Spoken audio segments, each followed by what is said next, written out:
Friends, if you're looking for real old school laughs, you're in for a treat because we've got them right here. Flip City Magazine. Remember MAD magazine? Then it went woke? Well, don't worry. Flip City has no chance of going woke. That's right. 4 times a year, you'll get an actual printed magazine full of jokes, stories, comics, and more, all about today's pop culture, entertainment, and woke politics. Flip City takes terrible entertainment trends we love to hate with hilarious parodies of Lord of the Rings, Stranger Things, The Walking Dead, Star Trek, Hunters, and more. Trust me when I say there is nothing else like Flip City on the market. So subscribe today. It will be delivered in print, or you can even get it digitally if you're one of those wacky Zoomers. Either way, follow our link and sign up today, and if you put in midnight, you get an extra 10% off. Check out Flip City Magazine today. We're gonna get a little bit crazy, wild and maybe even vulgar, if you please. It's after dark and we're gonna light it up. Got some fun in store for you, no tease. It's time for Midnight's Edge. After dark, a little naughty, will hopefully make you chuckle, but we ain't trying to hurt nobody, so get ready quick on the double, cause it's time for Midnight's Edge. After dark.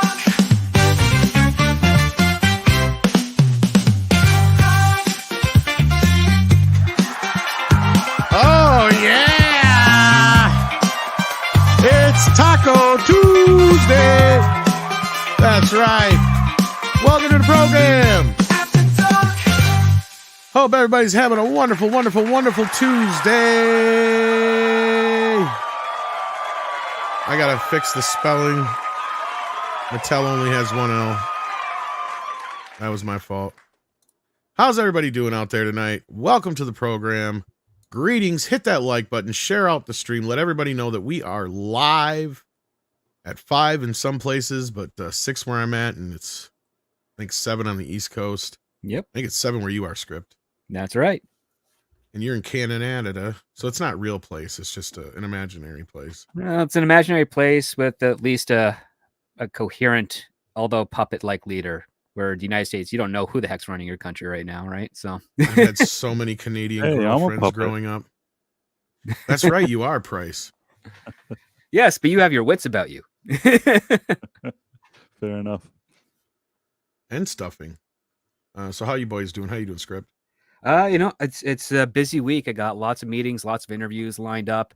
So yeah, I might be a little absent from the normal places you see me from today to Friday, but I'm gonna try and make as many as I can. But it's got a lot about got a lot to go on about that. Right. So yeah, Price, how you doing? I'm okay. Not bad, actually. Good. And we also have another Canadian in the house, CC. Glad to be here as always. How you doing? Doing nice. I'm hundreds of miles from the nearest small settlement, and say this might be the quietest place I've ever been, so it's nice. Ooh, nice. Sounds like kind Wisconsin. Of healing in a way, just being away from civilization. Surprised you got the internet there. I know you've had some issues with Elon's I do in places, but I got a clear view of the sky and I got Starlink. Nice. Which is awful if you're in the woods. That's what but if you have a clear sky, it's okay. Interesting. So like the original Green Lantern, wood is its weakness for Starlink. Or basically anything blowing in the wind. Oh, not that kind of wood. Yeah. I was gonna say that's gonna suck if you got wood and you can't watch porn. Oh. That's why you download it and you store it on a battery or on a drive. We know what you do. All right. Well, anyhow, hopefully everybody out there is having a great night. We got some regulars already filing in here. Please share out the link. Let everybody know that we are live, because Lord knows YouTube doesn't help us with that. See, we got Daryl Brew and D-Bud, and CC is on the panel, but he's also swinging a wrench in the chat. We got Nicholas Horton. We got FKHC 2005. We also have Josh Hammond here. Lombardi's here. Dakaiju Gamers here. We also have, let's see here. We got Amelia Clark's Scroll Arm. And we got, let's see, Dan Miko 1. We got Jesse Green 619. Welcome, everybody. Goddess of Whim's also here swinging a wrench of rarity. She's got sound. That's good. Yeah, because somebody said we couldn't hear it. But I think maybe that was during the Klobby thing. Yeah, during the Klobby thing, we have a quick moment of silence for Klobby. But I can other hear than you. that, yeah, you should be able to hear us, hopefully. And hopefully we're not having any jittery problems like we were on one of the last streams. That sucked. We got a Ninja Master in the house, too. I see Ezilla is here as well. So welcome, guys. Hit that like button. Hello and hail Low Rent Dad. Thank you so much for being here. Let everybody know that we're live. Share it on the Facebooks, the TikTograms, the Instatics, whatever it is you got. I don't even know. They're all there. Oh, we got Deeple 101 as well as Jay, and Rob Altus is here. There he is. See, monkeying around. So how you guys doing? Hopefully you're doing well. So yeah, let's get this show on the road. It's been a heck of a weekend for the box office with Deadpool. And I don't know if you guys noticed that my Twitter was like freaking out. I decided to share a post. No, Did I you see that? didn't see anything. What's going on the twits? Okay. Well, I just got this sent to me, and I have no real reference of where it's from. The best I could find out is from like, I think some Try Gym something or other Facebook groups shared it first. But so yeah, like I don't know how accurate it is. I do know there's some Reddit and other posts where there are some people freaking out about it in that age group, including all those gay outlets that we've discussed on the morning show and on Andre's recent video. So I guess some of them would fall into that category. But according to this, Gen Z fans are upset with the R-rated Deadpool and Wolverine. Some Gen Z viewers are not pleased with the new Marvel movie, claiming the film is relentless, exhausting, and unfunny. Showing no respect to others, extremely mean and offensive, and should be boycotted. And Well, they don't have any money, so who cares? And after about, I don't know, a couple hours of having this up, it blew up. And there was at least a half a dozen so far Zoomers that have proved this right. So I guess I really don't need to cite any sources on that. I still say sus when you have just a few Twitter X people screaming into the wind. But like Gen Z, it has to be a transition generation. I'm sure there's Gen Zers who are drinking a lot of Kool-Aid, but there's probably a lot of based ones too. No, especially as you get to the other end of it towards Gen Alpha. To be fair, there was a lot of Gen Zers who spoke out on this, right? They're like, I don't feel that way, and I'm Gen Z. And good for them, right? Cool. Glad to hear it. The more, the better. But I also raised a Gen Z, and they are pathetic and lazy. I'm sorry. Fair enough. I love my son. Don't get me wrong. But I kind of have to throw my hands up in the air sometimes on some of this shit because the government has gotten so involved in raising our own children now. Like, there's only so much I can do, but... See, you should have put him in front of the TV more often. That's why. I tried. He would only play video games. Anyway, Nick. How you doing, Nick? Hey, Dom. What's up, guys? Yeah, how you doing? We're just having a little fun here on my post. I didn't expect this to take off like this. I just posted it. So I was like, oh, yeah, okay, I can see that. Next thing I know, it fucking takes off. I was like, wow. Maybe you need to apply for monetization on Twitch. I have it. I have it. Yeah, I have it. Oh, you do? Basically, even though I technically have a blue check mark that I pay for, I've made way beyond what I pay in. So, yeah. Wow. It's not like it's that expensive to have. I think the blue check mark's more so just to make sure you're a real person. Cool. Anyway. I'm glad you're going viral again, Tom. You seem to be pretty good. I don't know if I call it quite viral. Oh, okay, semi-viral. It was pretty good. You're just like... I don't know. I think I've had better. Maybe, yeah, sure. But you are getting around. I just thought it was kind of funny. Well, it's because it is funny. What's even funnier is how many people are like, oh, now I got to see this. Well, it's good advertising, yeah. That's what they said. Yeah, I've had at least 3 people on the other end saying, oh, this is the best advertising I've heard for this movie yet. Now I'm going. Yeah, right? Because I think I saw other people post about it. I'm like, is this supposed to be a hit piece or an endorsement? I guess the answer is yes. Both? Yeah, yes. Yes. So, I mean, any chance I get to fuck with Zoomers? Sure. Well, But I didn't make it up, so like I don't know. People are inclined to try going against the rhythm, right? If you raise a generation that's particularly reserved about offensive material, then you're going to get a generation that leans way too hard into offensive material, and vice versa. Well, so if I learned anything from Gloria Estefan is that the rhythm is going to get you. Wow. It's going to get you tonight. Gonna get you. Okay, that was a bad song, Paul, but I knew at least CC would get that joke. I never find myself listening to Gloria Estefan. The rhythm is gonna get you. The rhythm is gonna There's get that you. and conga. Yeah. Come on, baby, shake it. Do that conga no any longer. She also did what else did she do? Well, she was part of Miami Sound Machine too, wasn't she? Miami Sound Machine is just like a backing group for her, I think. I think so. They eventually just kind of became that, yeah. I mean, I think that they initially thought maybe that would be a band, but when she became more known, they just said, well, we're the Miami Sound Machine, and we're like together with her. We are the Miami Sound Machine. It's kind of like Diana Ross and the Supremes, I guess. Well, yeah, it started as the Supremes, and then it became Diana Ross and the Supremes. That's true. But anyway, it was just Diana Ross. How you doing, Nick? You just got here. I'm doing pretty good. Happy to be here. It's Tuesday, and it's already getting weird and cold in the Midwest. I'm like, wow, did we hit the fall early? Are we gonna actually get a season, or is this gonna be a moment? I think we're getting because there was that hurricane. So I think we're getting residuals from that, or however you want to put it. Because we had like 90-degree humid ass weather here. I'm assuming you were pretty close to the same.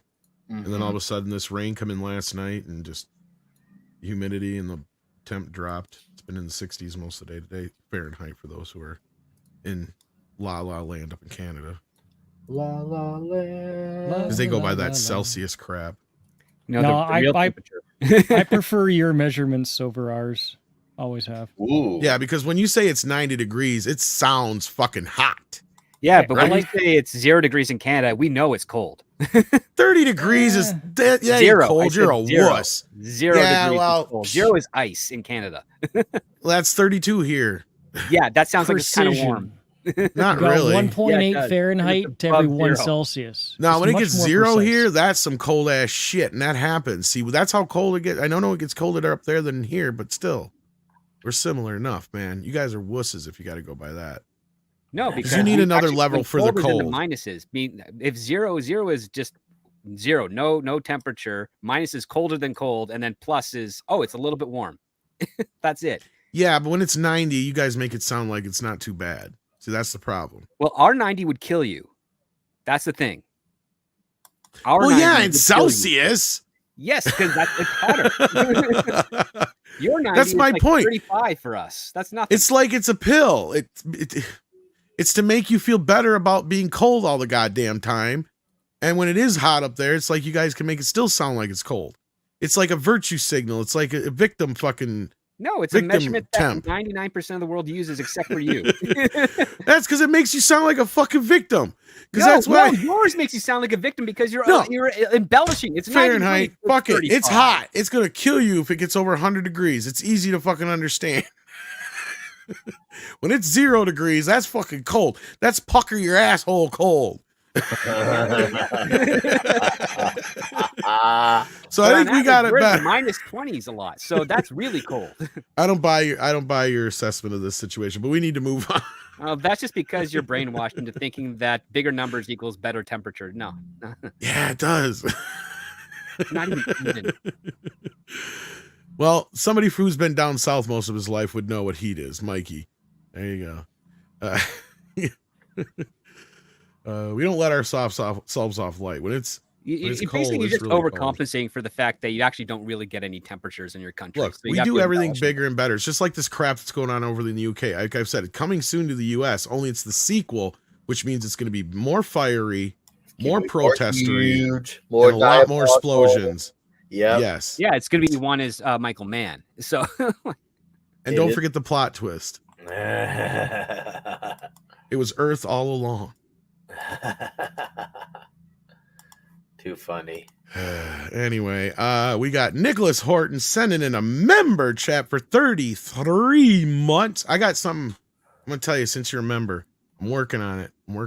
I'm gonna try and do like some watch party commentaries with some of the members. So keep that in mind, guys. I'm figuring it out to where you guys can actually watch the movie with me. We don't have to worry about all the bullshit on YouTube and everything like that. But working on that still. I'll get back to you on that. Nicholas Horton though says, "Hail everyone. What does Mattel news mean for the future of Masters of the Universe related stuff?" Well, it doesn't really dive into that too much, but this is a precedent that's being set. And that's why I'm glad we got Script here today, because I'm sure he'll have a few things to say about it as a writer. Jay sends in 10, says, I work in a college retirement town. Some Z's are ignorant. Some are 4 years old, or 4-year-olds in 20-year-old bodies. Others are making an honest shot, but feel tied down. Yeah. Well, I think a lot of it is, and this is why I believe it to a point, that there are some and enough to be enough to make a little bit of a stink about it, even though it's not enough to ruin the box office because they don't have money, like Script pointed out. Is that, yeah, a lot of the things in this movie would offend them. And like I said, a lot of these gay articles coming out, most of those people, I checked into a couple of them, are definitely millennials, or I mean Zoomers. One of them's a millennial, but the rest of them are Zoomers that I could see. And one's kind of ambiguous. Oh, I'm calling Arrested Development. yeah, I agree with that, yeah. Stick people in a bubble all their life, like literally. they already do live The in a Flaming bubble. Lips did that correctly during the worldwide viral event. They actually did a show where the audience was all in bubbles, and that was fun because they were just bouncing around. The Flaming Lips, I miss them. They only are like one-hit wonders, but yeah. But all their albums are pretty great. But that's a whole other thing. Tissues. Just, I mean, if you like, I mean, I'm a little bit old man yells at cloud here, but like growing up, when I wanted to get together with my friends, I would go to their house and knock on their door. It wasn't like text messaging or anything like that. You actually had to go outside and breathe air, and like sometimes you got hurt and you learned from getting hurt. And then you said, well, next time I'm going to do this more correctly and not hurt myself. Well, not only that, my biggest problem with this generation of Zoomers or whoever, whatever, even that goes beyond that, anybody who's woke and feels like anything needs to be policed or the edges needed to be, safe for them. It's like, no, fuck you, don't watch it. Well, right? It's pretty easy, isn't it? And they've that been growing up with people circling them, telling them that this is how things are. When that's all you're surrounded by, that's how you assume the world is. So when they have people outside their bubble who come along and say otherwise, yeah, it shocks them because they're accustomed to another thing. That's why. Which is why I really advocate them. getting out of your hometown as early as possible and meeting other people and going to other states, going to other provinces, countries. If you can, you'll find way more similarities and also a lot more experiences at the same time. Right. Well, and a lot of this, though, I think you guys are right on the sense that a lot of it starts at home. The other half of it is the schooling. The other portion of it, or at least third of it, I guess, not half, but third of it would be then the media. And like I said, it was that perfect storm that made that kid that took a pot shot and killed that dude at the Trump rally a couple weeks back, right? And so it is the responsibility, and it starts with the parent to have they have the right to decide what their children will or will not watch in the first place. It's like if you want to trust the system to say this is safe and this is not safe, and we agree with this and we don't agree with this, to tell you, and you're not going to make any effort to check it out yourself, then you can just subscribe to Disney Plus and, put your child in front of that and let them watch everything without having any idea what they're watching. Or you can vet it. And I know time is at a premium and it's a lot of effort, but, you do have that right. Not only that, like you have the experience, because technically, if you've ever been paying attention to the content that you watch as a kid, you are doing the vetting process for your kids. That's what you share with them first. Like the stuff know already. Don't go into the whole like, oh, we've got Inside Out. Sorry, not Inside Out. Inside Out 5. What is that going to be like? Well, it's Disney, so we know it's good, or at least 20 years ago, you could have Yeah. said that. Today, it's like, no, you kids, get them into the old stuff early because then they'll appreciate it. We have but 2, maybe even almost 3 generations that will never watch a black and white movie because it's in black and white, even though some of them are amazing. No, you're good. That's a good point, and I agree. I tried with my kid; it was a uphill battle, but I mean, he's starting to come around. He always appreciated classic music, at least, but he just was never really into movies and game. I see He the was always into music gaming, but issue being solved quicker than the movie issue. And then once again, I work in let's just say I work in an echo chamber, a very social echo chamber. That's on the very opposite end. However, in all fairness, I do see younger kids come around to older music, and I can't really put my finger on it, but I have a few theories as to why. I think they like how real a lot of the older music sounds. that's part of it. I think that's why, and it is cool that they're branching out and they're actually using the internet at their disposal because they have that accessibility. So I do respect that aspect of the younger generation. They're saying, okay, and on top of it, they're not getting many things that are breaking out that are, I guess you could say, that should be considered. Something has to go viral basically now for it to be famous with kids. I firmly believe we're moving in a direction where this next generation is going to prefer practical effects because there's been so much saturation with CGI and AI and stuff that isn't real. With it, yeah, it becomes interesting and cool. That's part of it. Seek out that kind of classic. I mean, the other part is the untalented people that are getting hoisted up by the industry, right? They're not nearly as talented as anybody else used to be, and that's why the charts always are covered mostly with classic artists and classic bands because kids get into these things and they hear them on TikTok and stuff like that because they don't really listen to the radio anymore. Like we're already a generation past where they don't even know what technically a fucking music video is. I've told this story before, but I'll tell it real quick.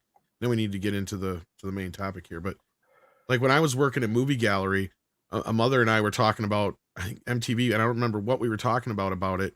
But the kid comes up and goes, "What's MTV?" And we said, "Well, it was a channel. It's a channel. It's on TV. They used to show music videos all the time." And she's like, "What's a music video?" And then we had to explain what a music. And finally, her mother goes, "Those things you watch on YouTube when they have the singer actually singing the song." And she's like, "Oh, okay." Like that's what it took for her to understand. Right. So we have a whole generation that's separated from that whole concept. So there isn't this generation that is around the top 40 pop charts anymore. You know what I mean? Like, because that used to be driven by the teenage dollar. Mm-hmm. And that's where singles came from and all that kind of shit because it was cheap. And, you know, a kid could spend their allowance on it or, you know, have a part-time job and afford a couple albums a week. Mm-hmm. And it was an affordable thing and kids could get into. And the music you had, you know, especially from the time of the Beatles up through the 80s when you had Madonna and Michael Jackson and Prince and all that kind of stuff. There was stuff that we all collectively kind of gathered around.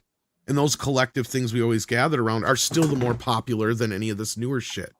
Right? Like that's the thing. Unless Lady Gaga comes out with something, right? Or yeah, well, somebody she's from the previous generation technically, yeah. Mine, because she started out. Her real name's Stephanie something, but she was started out as a lyricist, which means that they didn't use overly produced stuff or AI. Same thing with Sia and shit like that. Yeah. Yeah. She's basically like, oh, I got to actually read and figure out what to actually talk about in these songs that I'm doing. And then she went off on her own and then blew up. So yeah, like she's probably one part of the last generation that actually has talent. Yeah. And then that's the other thing is you don't really have singer songwriters that often anymore. And if you do, they're generally off doing their own thing on YouTube. Right, because otherwise, most of the mainstream stuff that comes out is written by the same three fucking people. What was that? I said, or in a very super non-mainstream band.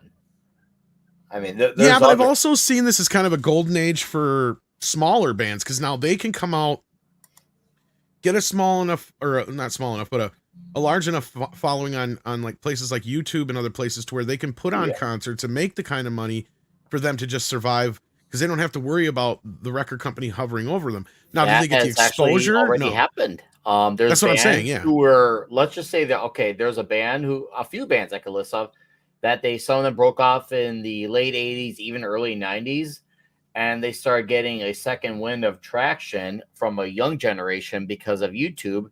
So much to a point where it caught some of those guys' attention, and they some of those bands reformed, and now they have, the old heads come in because they're happy there's a reunion, but now they're bringing this young crowd from the YouTube generation. So there is definitely that aspect to it, which I do appreciate that aspect. And once again, at least with Zoomers check out music, if they can check out music of older times, I think given more time, eventually the movies will follow down the line. I think physical media's, it already has had a bit of a uptick in Oh sales. yeah. And I think kids are going to start coming around to that like they did with records. And I think that's when they hopefully will start to discover more classic stuff. But, dude, we'll see. Few years ago, I was at a record store in Chicago, and I was the only guy in the CD area, and everyone who was younger than me was at the vinyl. Yeah. Everyone who was younger than me. I was at the CD, and I love vinyl, but as someone who started collecting based off of compact discs, I wasn't going to start buying every album again on another format. Some people do that. Hey, that's great. But every younger kid was looking at vinyl. You know what? I was happy with that because it let me know they were at least checking out physical copies of music. So even if it's not like my top format of purchasing music, at least they're checking out somewhere and they're going to a store and they're supporting a local company and they're seeking it out. I think that honestly, that's wonderful. And I hope we get more of that soon with other mediums. Right. Well, I'm going to let Price have the last word on this because he didn't realize he was muted this whole time. He probably's like, how these rude motherfuckers keep interrupting me? So yeah, do you have anything to say about this, buddy? No, nothing. I agree with what people said here before. It's okay. I figured you had something to say if you finally realized you were muted. You're probably like, why is everybody interrupting me? Before CC was talking about something, there was about music and people not answering the door, not answering that he didn't text people, he was going to their door. And I said something and everybody seemed silent and nobody said anything. And I'm like, oh, okay, well, I guess I've upset somebody. And now I was on mute. No, it's all right. You no, can keep talking to yourself forever. Just talking to myself, yeah. Great stream. But yeah, so the main topic of the day was when is idea theft? When is it idea theft? Ugh, Never. I could speak. Yeah. Well, we've talked about this before, and Script and I think are pretty much on the same page with this. And this has been, there's been trials and cases in the past about this, but what this for 100 is all years, about, there have been trials on this that have maintained the exact same result that this court, reinforced. Yeah, so basically to break this down before we get it too deep into it, a Mattel TV adaptation trial could be a case study. Well, if you actually studied case history, like Script just said, you'd see that this is probably the way this was going to go. A reality TV producer accused the toy giant of breach of contract and fraud, but a jury rejected his bid for more than $46 million in lost profits. Mattel didn't steal the idea for a reality competition show, The Toy Box, from a producer who accused the company of ripping off his concept for an identical series that he pitched, a jury has found. The decision comes after a 10-week trial in Santa Monica that touched on standards for, I can't believe it went that fucking long, standards for protectable ideas and when a company can be on the hook for moving forward with a concept independently pitched by multiple producers in a verdict that could discourage other creators from suing over idea theft. A 12-person jury Thursday rejected Norton Herrick's bid for more than $46 million in lost profits he sought to claw back from Marvel. Back in 2014, Herrick said he pitched the idea for Playmakers, an unscripted show featuring inventors who pitched their toys to child judges with the goal of reaching the finale. The winner receives cash prize and a contract with Mattel for production and distribution of that toy. Herrick sued after the company produced a similar concept in The Toy Box, which ran on ABC for 2 seasons in 2017. He alleged breach of implied contract, fraud, and trade secret misappropriation, claiming that Mattel strung him along by lying about his continued interest in his pitch to prevent him from bringing the idea to competitors before it could release its version of the show. Well, you should have pitched it to other people anyway. Well, it's not only that, it's just that his pitch is not unique. No, yeah, and as we've said before, you'd be surprised at how many times the same idea comes up to the same people at the same time in Hollywood.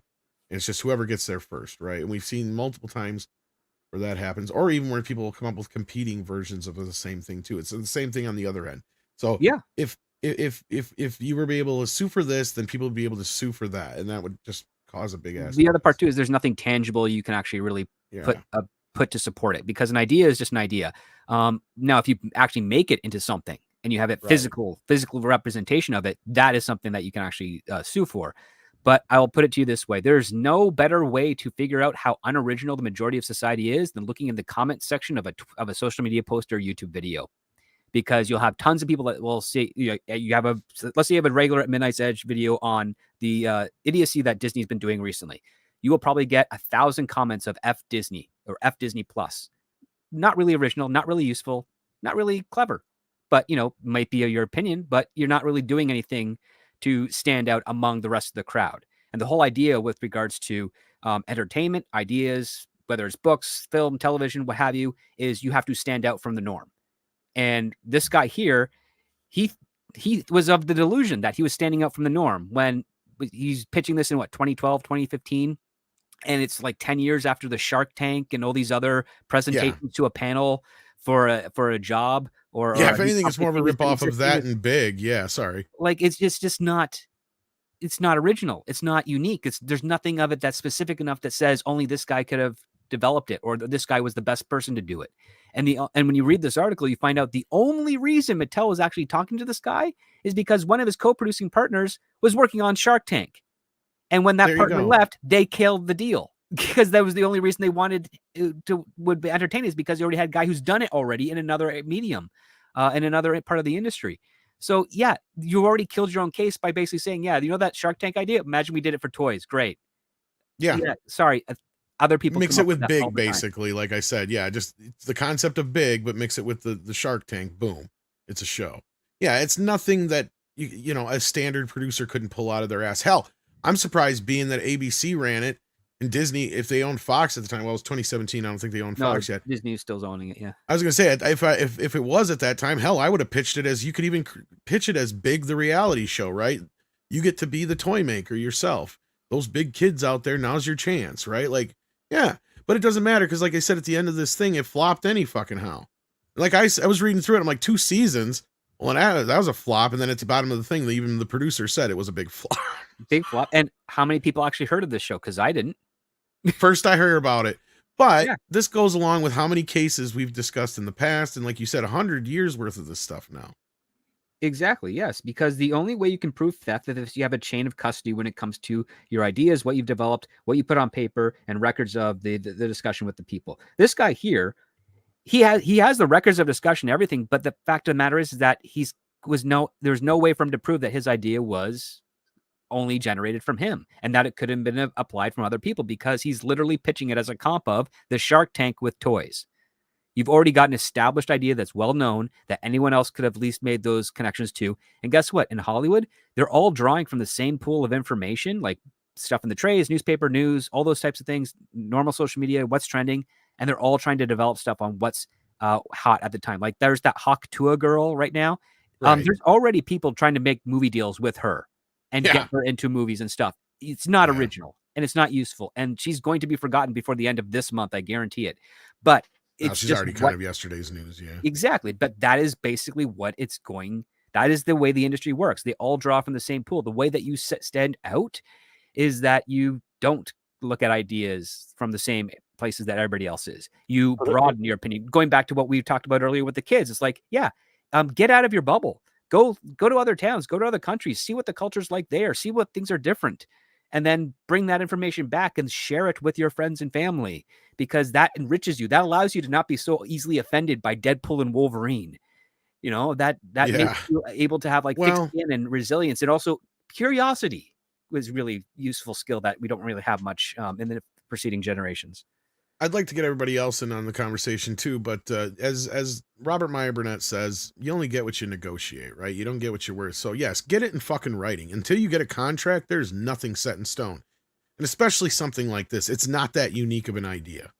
Yeah. So I want to get your guys' feelings on this. Who wants to go first? Price? It sounds like you're trying to say something. I actually, I've mentioned this before on this stream, and I'll mention it now, that somewhere in the past, maybe I think 3 years, I pitched a show and I had something in writing, and the people that I pitched the show to ended up doing the show, but it was done in a very clever way, and I once explained how they did it and cut me out, but even though I had something in writing, they still did the show without me. So, and really, the show lasted one season, barely like a number of episodes, and it's not worth suing anybody over. If the thing would have been like a hit that until now it had like 20 seasons, then I would have been in court. And I'll even say that I discussed it with a lawyer who told me, wait to see if there's seasons, wait to see how it does. Right. There's nothing you could, he said, it doesn't make any sense now, and also don't forget, you're trying to find a lawyer on contingency and stuff like that. You're not going to spend a ton of money on all these lawyers. So the lawyer that I knew that I had a good rapport with, he said, it's not worth it unless we know there's real money in it. And unfortunately, And the damages, show, that's the other part too, right? Damages. yeah, Because if you come up with the idea and you have evidence that they stole it and they make a profit off of that, that's money stolen from you technically. And that's called a damage. And that makes it more of a valid case to present as opposed to, oh, they stole it and they made no money off of it. Well, they didn't really hurt you. If anything, they saved you money. right. They saved me, but Money at and the same time, humiliation. as a matter of principle, that feeling is so crappy. It's such a crappy feeling. Oh yeah. It wasn't, and the funny thing, it was an unscripted idea for a show. Those are sometimes difficult to protect. Right. But with all that being said, because of what I had in writing and exactly what I presented and what ended up happening, I think I would have had, even what the lawyer told me, I would have had a good case. The only thing that I'll tell you guys, though, is that I feel like if I was involved, which I hopefully would have been, and if I wasn't cut out, I would have done a few things differently with the show that maybe would have given it more of a chance. I think that the way they did it was crappy. So if there was ever a chance that it would do anything good, they didn't help the situation. But none of that matters because at the end, I just had. But the idea, the idea getting stolen is a shitty feeling. That's what I'll say. Yeah, and I'm sure. it's surprisingly, like, given how many things are actually in motion and how many projects are going on out there, it's surprisingly rare. In fact, the only company that really does it and can, to a degree, gets away with it is the Asylum company. Those straight to DVD, straight to streaming. Well, yeah, and that's what I'm getting at. Like, we've had this shit since the beginning of time, and they used to sue for shit like that, and they would win sometimes. But I think Hollywood got the better idea of, they're like, look, we don't want you to do this because the next thing you know, we're gonna have everybody doing it to each other. Well, right? It's not only that; it's that you find the person that actually made the idea, they make you money, and that's Right. what they learned really quick. And Right. the irony is that you still have, especially in the independent scene, people out there that are so desperate just to get further into the room. They've gotten through the door. They've hopped the fence. They're in Hollywood, but they're not that deep into the room. They're on the first floor still. They want to get to the top tier offices, the C-suite stuff. They will start stealing things to try and get there. And if you get caught, you're booted out immediately because you realize, oh, you actually can't make us money. You just steal it from other people who maybe not as business savvy as you. And you pretty much ruin their career and you compromise ourselves. They learned the lesson very early on, like in the early 1940s, pretty much, that it's really a lot cheaper and a lot better just to find the person who really did make the thing, vet the person that's pitching you whatever the project is, and then hire them and keep them on because they'll make you more money than if you just steal it and try to run away. And everyone that tries to steal and run away, they end up doing basically the straight to DVD stuff. Like Asylum, the reason that nobody can really sue them is because they don't make any money off of any of the stuff that they put up online. Like, and some cases, they actually know they can't distribute in certain countries because they stole that script or something from the person from that country, so they can do it in other countries, which negatively impacts their bottom line because they can't get the deal that would be more lucrative. Because usually if someone wrote a screenplay in Egypt that was going to be made and produced in the Egyptian market and Asylum stole it, they wouldn't be able to market it in Egypt, which means that the potential demographic that would actually really enjoy this and create the money, that being the country of Egypt and the people that live there, would not be able to see it. Therefore, everyone else who has no interest in Egypt or the subject matter that would be related to them would then have access to it, but why would they care? Because it's not written for that audience, right? So they stole something, they got a cheap distribution for it, and they probably paid for it by those sales, but they didn't make any profit off of it. And that's just the way it works. And it's really sketchy business. And that's why you have to be very careful about what you're doing, and especially in entertainment, because the best thing to do is never just send someone your script. No.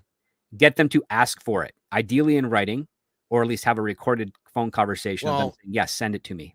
and most of them won't take it, right? Like that's the thing you got to Right. understand. I mean, Like, to immediately delete. Yeah, exactly. well, yeah, they'll either throw it away, delete it, or if you try to hand them a script, they're like, I can't touch that. Well, Right? Like, what happens also, and I can only speak about my own experience, that in more recent years, I've had situations where somebody makes me sign a piece of paper, like a network that says you could pitch us the show. Just sign here that,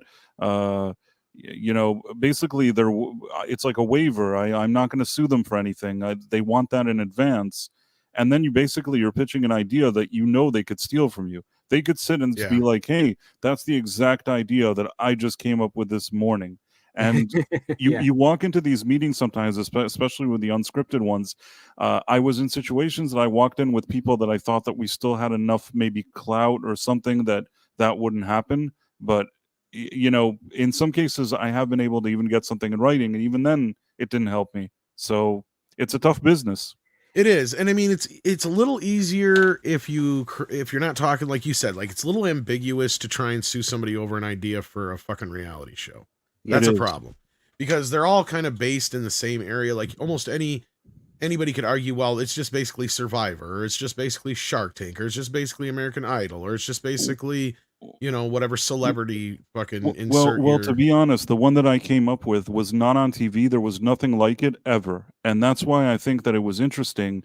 And I brought something and I had stuff like even copyrighted and different things like that. And they basically did a strange workaround. They tried to somehow do a maneuver that would seemingly make it seem like they didn't steal the idea, but I could still somehow, with some kind of paper trail, show something. I had some kind of case, but again, which lawyer is going to go after a company that for a few episodes of some show that nobody Yeah. watched? and you wouldn't get enough out of it. That probably would pay have the gotten lawyer, nowhere. let alone- But it just Yeah. annoys me. That's all I have left. That it just annoys me because I put in the work and somebody liked it. Well, and that's the thing. If you do something like, if you do come up with what you consider original story or idea or character or what have you, the best advice I can give you, especially now that it's so easy to self-publish, is to just publish it. Just fucking write the book as a book and publish it.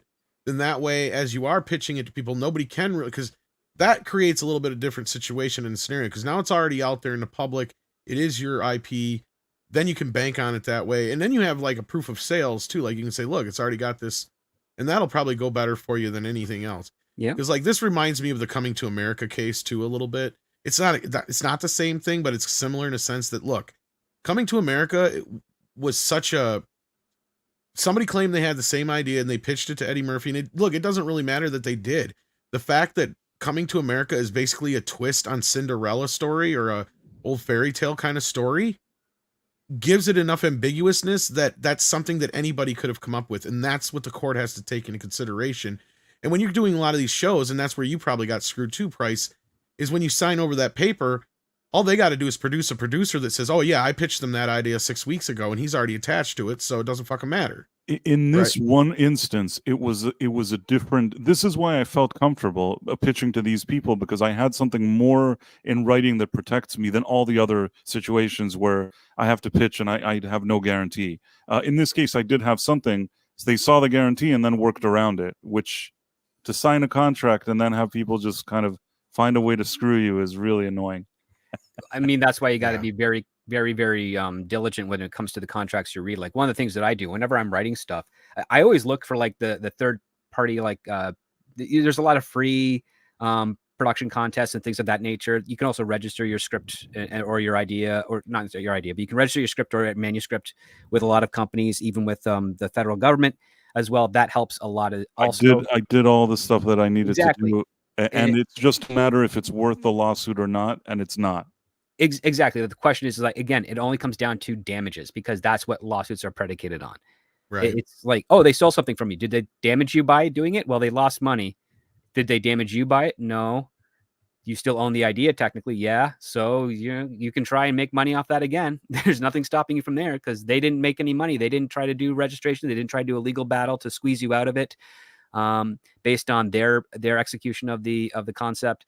So yeah, it's all those types of things. That's why, like, even when I do my own script doctoring services, every time I have someone that says, "Oh, can I send you a script to coverage?" I'm like, "You can, but I want you to CC it to another email that you have access to, or a friend that you trust, so you have a timestamp date of it, and make sure that all your things are in order, because I'm not going to steal your idea. Because number one, even if you have a good script, I'm still going to not care about your idea. I don't care. I got my own. I don't need yours. And number two, in the event that you might think someone did do it, well, you'd find out their real name. And if you think it's me, it'd be me doxing myself, and I'm never going to do that. So like, you're pretty safe with me, because if I were to steal your idea and release it, I would expose myself, and you would expose yourself, and that'd be compromise a lot of the things that I'm doing. So I would never do that, which makes it pretty decent on my end with regards to trust. And I will also sign contracts, and I have proxies to reinforce that for legal purposes as well for my clients, because I understand how important it is for someone that has a script or an idea that they want to develop, and they think it's great and passionate about, and they don't want someone taking it and using the greater resources that they have to get it out there first. And I mean, That's what happened with the Cosby Show too. You mentioned Yeah. Coming to America. It happened with the Cosby Show. Somebody went to NBC many years ago, and said, "I have this idea for a show with Bill Cosby," and basically it was the Cosby Show. They said that that's a terrible idea. Please leave our offices immediately. And then, and then they made the Cosby Show, and he sued them, and he lost. Yeah, I mean, that's yeah. just the way shit goes sometimes. I mean, look, I'm not saying, but that's where my advice, I think it was the best I can give anybody, even though I'm not a lawyer, is just basically, yeah, if you have an idea that you think is worth something, it's so easy now for you to go and self-publish on places like Amazon and such, because there's no real excuse anymore, right? It used to be a little bit harder to get, like back when I first tried getting into this game, I had a hard time even finding a fucking agent, because there's just a lot of agents who don't handle writers.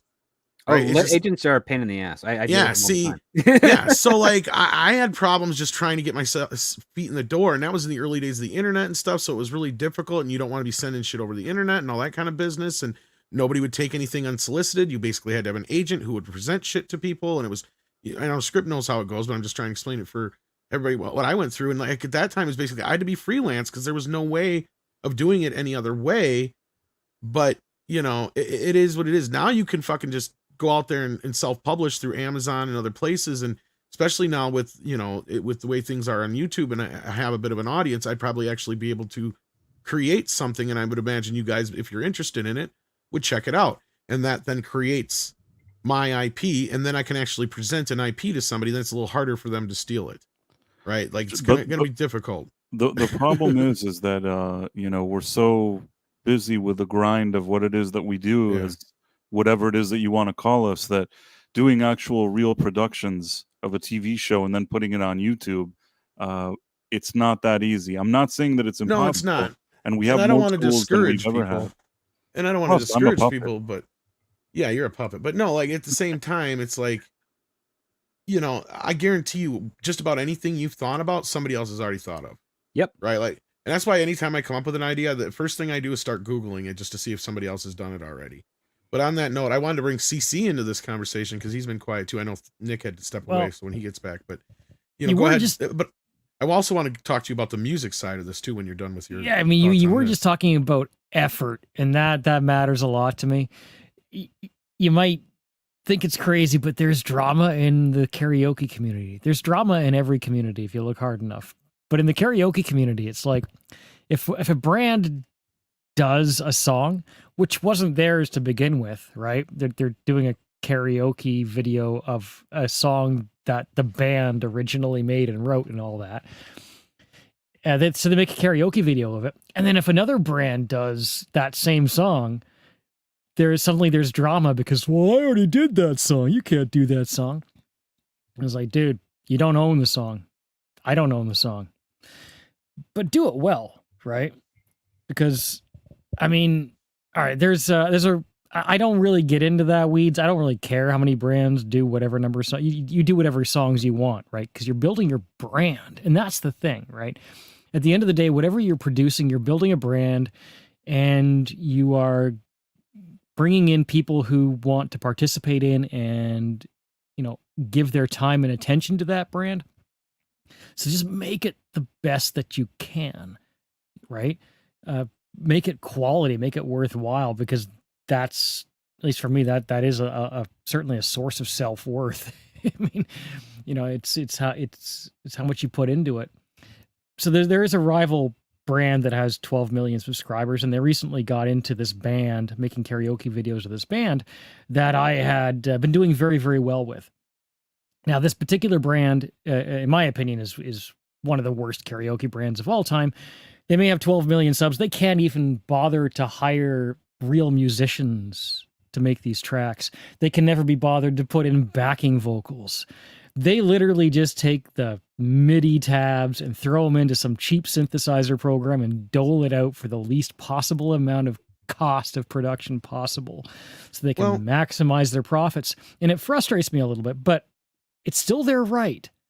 It's just, I will say, it's like, okay, they cut maybe about 2% of my actual, say, viewership volume by taking a cut of those songs. The algorithm latched onto that change and cut about 20% off and devastated me a bit. I'll recover. Wow. But at the same time, it's like, I have to say, you know what? It is still the individual, it's the responsibility of the consumer, right? To find their product. If they want to use that brand, that is their choice. They have a huge fan base of people who respect and appreciate the product and are glad that it's there. And they can find mine if they want to, right? Neither one of us is doing anything original. Well, there was a completely different question I had for you on this, Brunt, or at least a different side of this conversation. Because I think go for it. The music industry, I mean, that's an interesting point. You're not, I totally agree with that. And I didn't even know, I mean, I know there's drama in the communities, but I didn't know that part of just fighting over certain topics. But anyway, it's been being messy. said, I was looking at it from the court cases of, in recent years now, we've had a slew of court cases that were kind of set off. I think the first one that set it off was it the Blurred Lines case, where I think that we have a problem with juries not quite understanding how music composition works. And they are awarding these original songwriters, quote in quotations, with these damages for songs that have been quote unquote stolen. When, if you know anything about actual music, and there's been a lot of people who've come out against this, and this is where I think it's on the opposite side of the problem than they're having in Hollywood, right? Like this is the other side of it, right? Because you've got just people coming out and saying, well, my song sounds a lot like that. And even if it just has the same kind of tone, they're winning. It's like, it's not even the same fucking key. It's not even the same fucking beat. It's not even the same fucking melody. Like, I mean, Robin Thicke. That's the one I talked about. Blurred Lines. Yeah, that's the one I meant. That's the one that kind of set it off when who was it? That sued Robin him? Thicke and Pharrell Williams, and that was Marvin Gaye. Marvin Gaye's family sued him. Thank you, Thank you, Price. Yeah, and that set off these slew of other ones that people have won on, set on the precedence of that, and that even goes back, and they've been using the My Sweet Lord case from back in the, was it 80s when that was, or late 70s when he did that? Yeah, that was I think early 70s. My Sweet Lord. Early 70s. Sorry, yes. That one actually, it does sound like the song. It does, and he admitted it, and that's kind of why he lost. But he was like, and they even said it in the case, like it was like he did it. It was like involuntary, basically. Like, right, that's happened to me before. I can understand. It does. It happens to every musician. Right, you don't know where you heard it, and you're just like la la la la, and then later like, oh shoot, like it actually does exist somewhere else, something that reminds me of it.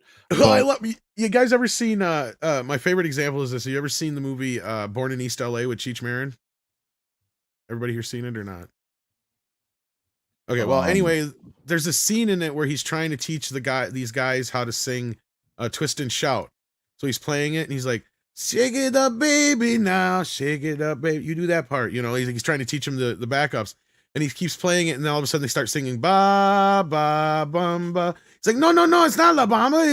It is La Bamba. Because it is. It's the same three fucking chords. Right? Because that's the whole thing, is if you go back, most of all rock and roll, look, I'm a blow everybody's mind right now. Don't know. Buddy Holly, he only really knew like 4 chords, basically. All his songs are the same 3 or 4 chords.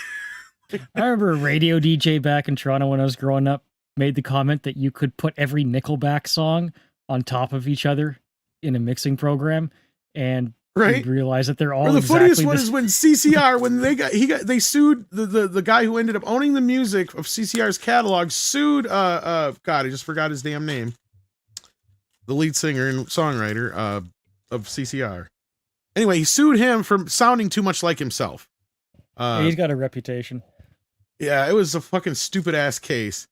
But anyway, I just wondered if you kind of compared to those kind of things. I felt like that's the other side of it, where they're being too aggressive. Too nitpicky. Yeah, John Fogerty. Thank you, Goddess. John Fogerty. Yeah, when they sued, I Oh. can't remember who sued him, but it was this one guy who happened to own all the copyright on the old CCR, and he sued him because his new album sounded like classic CCR. And he's like, So ridiculous. "Well, it's because I fucking was CCR." Like, The rising, was it the rising tide lifts all boats? yeah, It's important to note, and I've seen it in the chat, that there are different legal categories for the lyrics and the audio.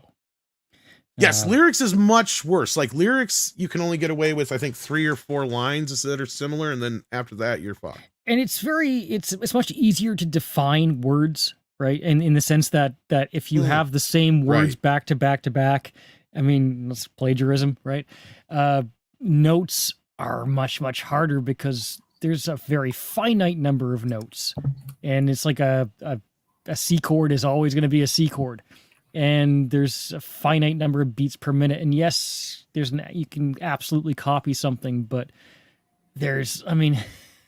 everything's pretty derivative after a certain point too. Well, right. There's only so And many that's notes what's making you the can use, Nickelback right? joke, because like Nickelback is plagiarizing themselves over and over and over again. It's not always bad. I mean, AC/DC has put out the same album like 20, 30 times, Right. and they do a good job of it, and people love it, and that's fine. But But again, that's kind of where I was coming from. Is it feels like on the other side of the writing things, where they're pretty clear of like, look, this is such a vague idea that, yeah, you can't claim ownership over it. The music industry, on the other hand, if you make a song that sounds like something Marvin Gaye did, you better fucking watch out. Like, it doesn't even have to be the same chords anymore. And yet somehow Led Zeppelin got away with it for years. Don't ask me how, but they've straight up ripped songs off, like, word for word.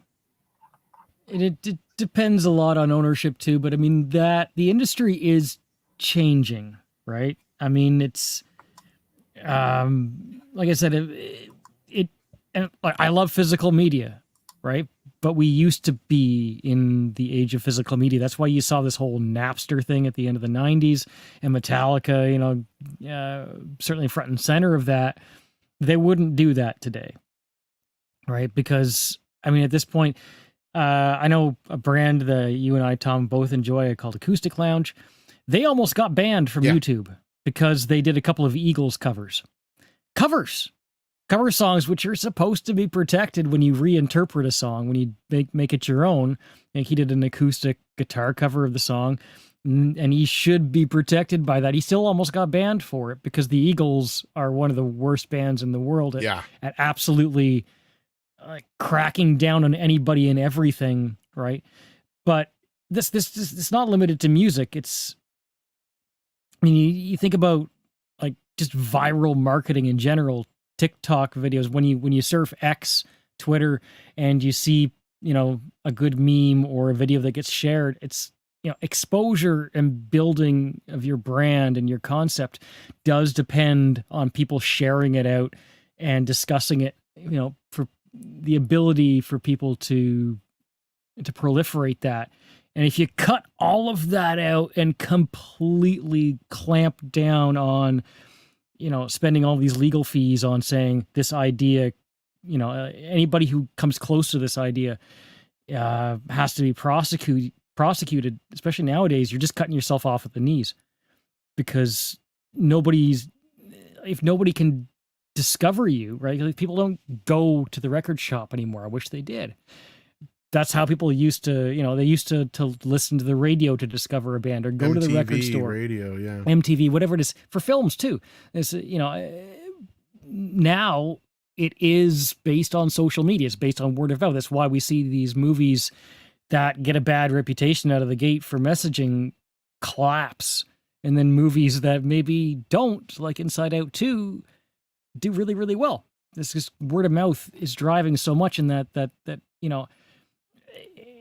And that, I think that applies to this conversation as well, because you can have a personal reputation. If you have a reputation for just attacking everybody legally, it's like this program, let's say. You don't like to play trailers for movies when you know that the owner of that trailer is going to Right. cut you off Blame us. for playing it. Yeah. So you won't play it. That's fine.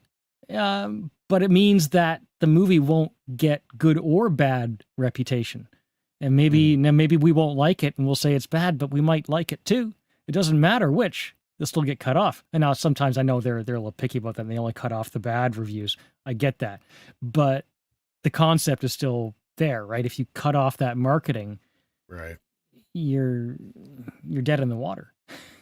Well, and speaking of MTV, they actually celebrated their 43rd anniversary this last week, and I wanted to thank them for the 14 years of music. Yeah, they're not even Right. they're not even a real channel. Yeah, they've actually made more television shows than they've had music. Oh, Paramount destroyed them. There's a couple of great videos people have put out there, and I've even tried to encourage Andre to do one ourselves about this, but there's an exact point where Nickelodeon, MTV, and a couple of those other cable channels where they were bought up by Viacom, and they all pretty much went to shit after that. Oh yeah, Viacom got them for their marketing reach and then did nothing with them. And they're the reason why MTV stopped playing music and started only doing reality shows and shit, basically. And well, it was because of the real world. Exactly. Yeah. It was the cheapest show to make, and they nailed the formula, and then they started repeating it for every generation, because after the real world, when that started dying off, what did they do next? Jersey Shore. And then 16 and Pregnant and Addicted and all those other shows. And then now it's like 24/7. It's that one dude just showing viral videos. And that's the same thing that happened with A&E and the History Channel. Ridiculousness, and the Discovery Channel, all those things. Yep. We all went to shit. And I won't even blame Beavis and Butthead for that, because that was the thing about Beavis and Butthead is when that show even came on, he had to work with the idea that they had to still make it somehow MTV they watched music videos and made fun of them. Exactly, they reacted to the music videos. That was fine. So that was how it's still. And you know how many fucking bands I actually discovered through Beavis and Butthead compared to actual MTV? Yeah, because they actually showed off bands, even whether I know people who got into certain bands even when they made fun of the band. And welcome back, Nick, because we were talking about this Mattel case, and what they won was it was over this reality show, and the case was thrown out. I understood that part. The case was thrown out. It seems like this Herrick guy is not pleased with it, and he says that the case is far from over.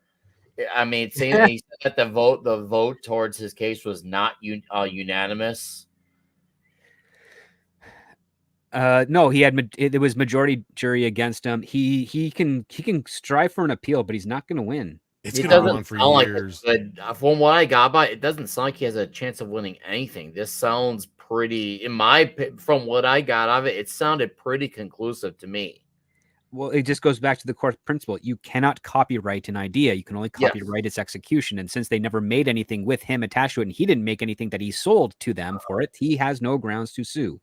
Especially considering the fact that his idea is incredibly derivative. Yeah, it just seems like he doesn't really have a case. I mean, there's not really much to say to it. It seems like his side of it's kind of a nothing burger, and it seems like Mattel was kind of in the right on this one. Well, and pretty much the jury agreed on that, it looks like. But like you said, he can appeal it, but he keeps it going. It's going to be like the Coming to America case, which is arguably, unless I know, I can't think of any other one that went on longer than that. Heck, Alex Kurtzman case, when it came to him stealing the island and making money off of that was pretty much settled as quickly as possible. He basically admitted guilt, paid out a ton of money to the original creators, because he basically just ripped off the script from like the 70s that was made for that. And he was lucky enough to be very good friends with J.J. Abrams and Damon Lindelof to allow him to skate by on that unscathed. Yeah, and you know, all the worse for it. You know what's interesting? That you mentioned the My Sweet Lord thing, and from what I remember, what happened was is that George Harrison lost, but then the label that was George Harrison's label bought the label that owned the copyright of the song that they supposedly plagiarized. So they essentially were able to make the whole settlement and all the thing just work itself out because they bought the song, if that makes sense. Yeah, they bought the company that owned the rights, so that they bought the company that was suing them essentially. Right. Basically, they were sued and they bought the company that sued them. I don't know if they bought it because they were suing them, but that's how they ended up resolving it. No, but it is a strategy I've seen others in smaller areas do before. A small production company makes a movie that's very similar to another company that's a little bit bigger, and the bigger company is like, you know what? Let's just buy the smaller company, and then we get ahead of any lawsuit, and that's usually what they do. It's a good strategy. I mean, listen, it's a reason why there's a lot of why the indie business is huge, but at the same time, like huge in the sense that there's a lot of people in it, but it's also why so few people actually come out of it and make it big that you end up becoming household names. It's really hard because there's a lot, like all the skeevy stuff that you normally would associate with Hollywood happens more so in the indie field than actually Hollywood, because there's way too much money around and too much power going around that you don't really need to exploit, extort, or corrupt people there. They're coming in there willingly to do anything they can to get what you have. So it's all very consensual. It's the stuff in the indie sphere where it's like, nope, it's cutthroat out there. We'll backstab you. We'll kill you. We'll extort you. We'll steal your credit cards. We'll do everything we can just to get this thing made so we can get the attention of the people in Hollywood who don't have to do that. I mean, it's crazy. It's a crazy world. Totally. Yeah. So, Nick, did you have anything more to add on the Mattel front at all? It just seems like the case really is pretty common sense. Really, I think I overthought it. It just seems like Mattel has the upper hand, and that this guy Herrick has no leverage in any sense of the word. Nothing really revolutionary. Just seems pretty simple and straightforward. Yeah, most of these cases are. Yeah, that is true. But you know, a lot try to reinterpret things to make it seem complicated. But yes, I agree with you strongly, Script. Oh yeah, like that's one of the things.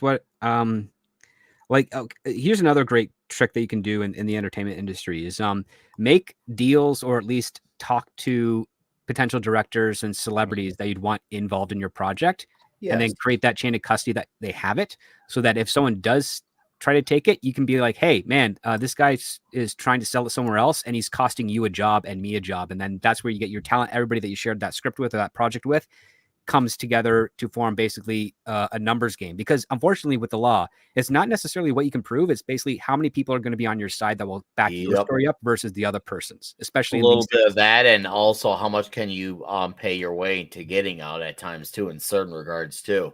Yeah. So it's not always about justice. It's really just about numbers. And that's why it's always best where it's like, oh, you wrote a script. Maybe it's a TV pilot, maybe it's a movie. You want to get it out there. Look at talent first. Actors are a great source. All you have to do is say, hey, you send them a pitch of what the idea is, not the script. They ask for the script. Boom. There's your chain of custody right there. They know how it's going on. Oh, a producer reaches out to you, says, hey, hear about the script. You get that chain of custody. If that producer tries to walk away with that script, you can go to all the actors you sent it to and be like, hey, this producer is trying to steal your job. And then you just be like, okay, listen, you're taking this. You don't have the rights to the script. This is clearly, we have all the chain of custody. You have all the dates here. You take it up with a WGA arbitration or a PGA arbitration, take it up with the studios. With Jams. Yeah. And then you just basically, you fight for it. Or you hit the ground running and you basically find out, well, where are they gone to talk to the script? Yeah. Talk to these people about the script. And you walk and be like, that guy took it from me. Why don't you just talk to the source? Sometimes that actually works out, especially in like Sony Classics. Sony Classics was great. If someone stole a script and went to Sony Classics and you found out that they stole your script and took it to Sony Classics, you could literally book an appointment there and prove. And if you could prove you're the real writer, they will literally stop calling the other person and then work with you if they like it. Arbitration is kind of crappy though. Arbitration usually it favors these kind of corporations and studios, and usually if you're the little guy, it's not as good for you. Well, the thing is, arbitration rarely goes between studio and other person. It's usually person to person, and then the studio is like on the oversight. Like they'll have their influence and the outcome that they want. But the other part too is also arbitration is a randomly selected committee from certain areas of the WGA that would come in and review and assess, and that's also a pain in the ass because you don't know exactly who you're getting. And some of them you might know. Ideally, they want people that you don't know in there, but it's kind of hard because everybody sort of knows everybody, or at least has some No, sort of. no, but there's a reason why a lot of times you see contracts from studios that are like, oh, if there's ever a dispute, this goes to arbitration, because Right. they know that they don't have to give the same burden of proof. The thing doesn't play Oh yeah, out at trial, yep, you're and 100% right. what'd you say? You're 100% right. The scrutiny required is much less than a normal trial. It's a lot more fishy and political, and they know why they want it that way, because usually if you're the studio, you're right, yeah, maybe there could be a situation where you won't be on top, but in a lot of cases it benefits the studios. It can, especially if the studio is doing the stuff that's up to no good. But it all comes down to the golden rule, which is who's the one that's going to make us more money. That's who will back, and it's rarely the person that steals. Except for in the case of Alex Kurtzman, but that's because Bad Robot and J.J. Abrams made a deal. Yeah, and I think I'm trying to remember how the Frequency case went too. Oh yeah, with Mike DeLuca had to patch that up as well, because I think so. Yeah, I don't think it ever got finished out. Toby Yeah, Emmerich was the yeah. one that did the theft, and then Mike DeLuca ended up having to clean it up after him, and then Toby Emmerich ended up somehow winning more prestige from that theft than I don't know how. What It was a trial was failure of that? a film too. Frequency. Frequency. Oh, Frequency. though, I Good like that movie, but the movie failed at the box office. Yeah, but Toby Emmerich basically stole the script for it, and he got busted for it. But I think they ended up settling, is what happened. If I'm not I mistaken. see. Somebody correct me in the chat if I'm wrong. I think there was a settlement and a change in credits after the secondary window Yeah, release and stuff, I like think similar to you're the right. Harlan Ellison and Terminator thing, right? So I think you're right. but yeah, Toby Emmerich really, I don't know how the heck he managed to purloin that theft into being able to get one up Right? over on Mike DeLuca. That just blows my mind. Yeah, there's a lot of shit that happened at that time period I never understood. I mean, there was so many people in the New Line regime that could have taken over. Any number of them would have been better than Toby Emmerich. Toby Emmerich had done nothing. Like we could have even had they could have had one of the they could have at the same time had one of the best female producers or studio heads out there had they just brought Sarah Risher over. Mm-hmm. She probably deserved it more than anybody, because she was basically Bob's number one through most of this shit. So if anybody would have been any residual Robert Shea magic had rubbed off on it, probably would have been her. And I think she's done nothing but retire and raise her kids and grandkids ever since. I don't know what she's been up to, but Me neither. I haven't. I don't know, I've only ever haven't looked met into the it, people that have succeeded her, being like Bob Shea's number 2. So yeah, it's Toby Emmerich was probably a good politician. Sometimes Sarah was there from the start, right? Yeah. She was one of the people that was there when it was just a one-room fucking building in New York, and he was carrying the fucking movies in the trunk of his car. Sometimes you don't have to be good at what you do. You just have to be a good politician. I assume that Toby Emmerich is a good politician, because I That don't could know what very else well he knows be. how to do. Oh yeah, he's like I think he had some him- nepotism too. Well, who was his parents? Because his can't brother's a fucking actor. That I know. yeah, well, not a forgettable actor. I don't know. It's the politics game. Like for instance, Dave Filoni, really good at politics, has a ton of movie knowledge, knows how to sweet talk talent and producers into thinking that he's qualified, because he has the knowledge in regards to like how he's memorized it, like he's memorized a textbook, but he doesn't understand the meaning. And that's where you catch those types of people. Like you just have to talk about like get past the superficial knowledge and the superficial politics of it, and then get into the nitty gritty of like intent, meaning, outcomes, all those types of things. And then that's where you find out if you're dealing with Pablo Hidalgo is also also a good politician. He doesn't know how to do anything except for the fact that he knows his politics within that company, and he's been at Lucasfilm for decades doing who knows what. It's only political. Do you think, Tom, that applies to what we were listening to with Vince Vaughn on that First We Feast clip? Guys who know how to play the game? Maybe. I mean, I'm looking here. His dad was a gallery owner and art dealer. Oh, a money launderer. Yeah, in New York. And as I remember, yeah, because he got started in the music division at New Line. Because yeah, his first few fucking jobs were like music supervisor, executive in charge of music, executive producer, executive in charge of or music producer, sorry, executive in charge of music, music executive in charge of music new. No, so no wonder they believe that he actually did something with frequency because, music and frequencies. Okay. Well, that had the Garth Brooks song too. Yep. That was a pretty big song for him. Not huge, but big enough. I remember they don't put the video on the Blu-ray. It was on the DVD, but it's not on the Blu-ray, which is weird. They don't want to pay. But maybe it was because Warner Music, when they merged, who knows? Maybe it was so big at that time they thought, oh, he's a music guy. He still has writer and screenplay producer credit on Frequency, though. Oh yeah, I think that's part of the settlement. But I think he's still executive in charge of music all the way up through that. That's the funny thing, and still after for a while. He doesn't become an executive producer until Rush Hour 2. So 97?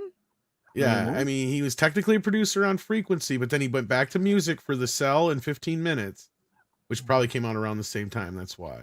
Yeah.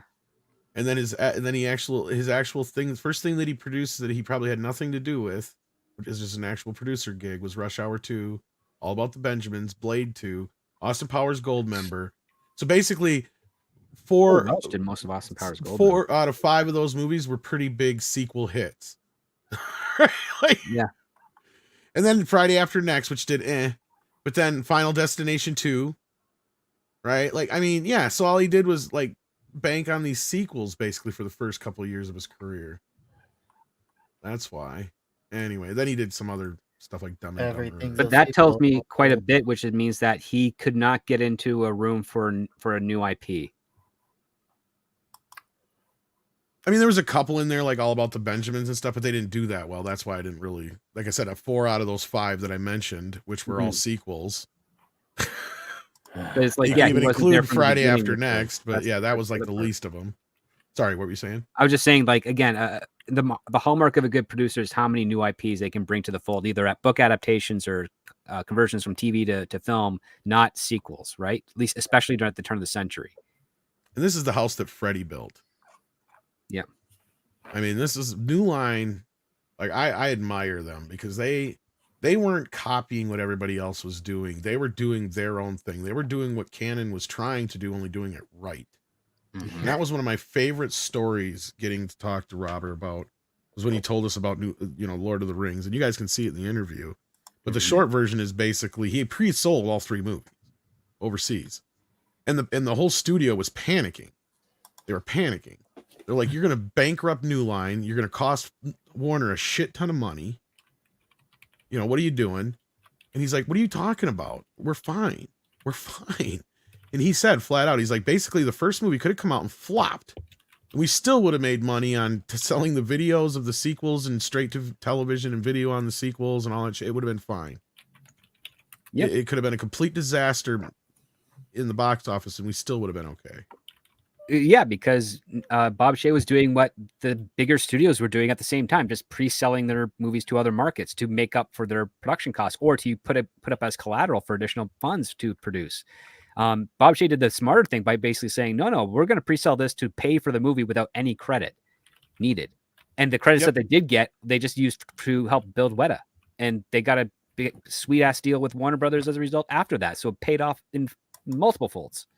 And they shot 3 movies at the same damn time.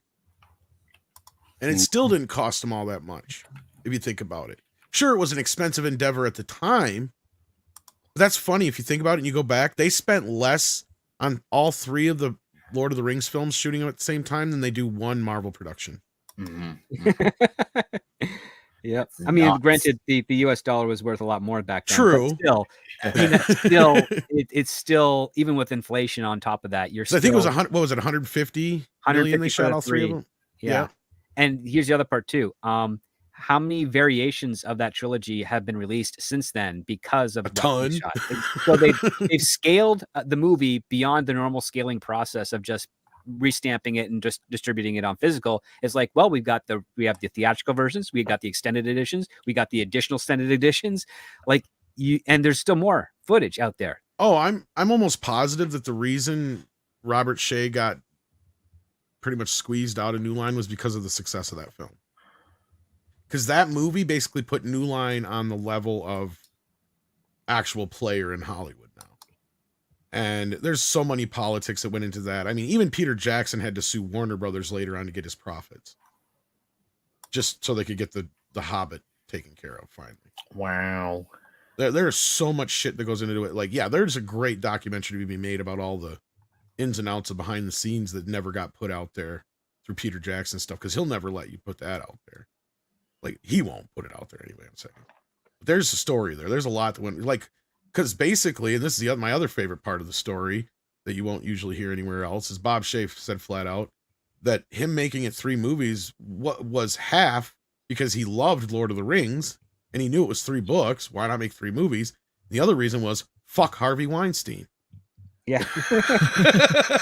I really want the extended editions, please. I'll take the 5-hour cuts if they can be done ever. Because Harvey was involved. His name is on him still, but he was only going to produce 2 movies. Bob's like, come on over here. We'll produce all 3. He said flat out, and this is a quote, if there was 5 fucking books, I'd have made 5 movies. Yep.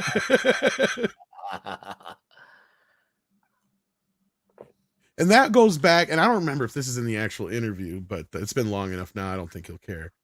But this goes, because it's probably going to be on one of his books or something at some point. But this goes back to some shit, because Bob used to steal all the movies from him at all the festivals and shit all the time. Well, he not necessarily stealing, but he bid out from under him. I'll bid him, yeah. Well, and there was this deal that actually there was a deal, and he does talk a little bit about this, I think, in the interview, where he had a deal going with Raymond Chow to get the Bruce Lee films, and fucking Harvey come in and screwed him on it. So this was like the Lord of the Rings thing was kind of his waiting patiently, and he got him, because I don't think Harvey got shit out of that deal at the end. No, I think he only got reputation points, which are still pretty valuable, but it's he financially speaking, no, because it was shortly after that he then started the Weinstein Company. Yeah, well, that was when he was on the outs with, I think he was already out at Miramax and Disney, actually. Or would have been just about the same time, because that was, what, 2000, 2001? It was right after the Fellowship was released. He got squeezed out.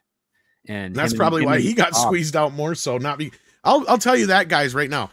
All those accusations, none of that was enough for Disney. Fuck all that. I believe this is probably true. The reason they probably squeezed his ass out of there is because you fucked over Lord of the Rings. Look at all that money you left on the goddamn table, you dumb bastard. Them could have been Disney movies. Yup. Don't you think Disney would have loved to have that? That would have been like they wouldn't have. I bet you in an alternate universe where if Miramax had made all 3 films, we would not have Pirates of the Caribbean. Disney wouldn't have needed it. They would have milked that fucking Lord of the Rings cow for all it was goddamn worth. We'd have had 6 sequels from those movies, and they would have done The Hobbit and The Hobbit 6 and everything else in between, because Disney doesn't know how to do anything original. So, never have. Yeah. Never have. No, because that's why we had so many pirate movies, and that's why, honestly, if another one happens, unless there's any real incentive for them, they're not going to pony up the money that Johnny wants, because it ain't worth it anymore for them. They needed it then. They had nothing else. The Pirates of the Caribbean movies carried Disney until Marvel, basically, because they had lost any sense of what to do with animation. Pixar was the only thing making any money. Even Pixar was starting to struggle. And that was because we could see the strain of Lasseter being stretched in too many directions. Yep. And that's where Disney movies improved, but Pixar movies, well, they suffered. Look at The Good Dinosaur to all the way up through Brave is great examples for that, because that's basically the downfall of Pixar right there between those few movies. It was the inability. He should have just dumped The Good Dinosaur. That is the one mistake he made on his own. That's on his own fucking shoulders. That he had the power and he should have just pulled the plug on it, and he should have. Because it was a bad idea from the start and it just didn't work out.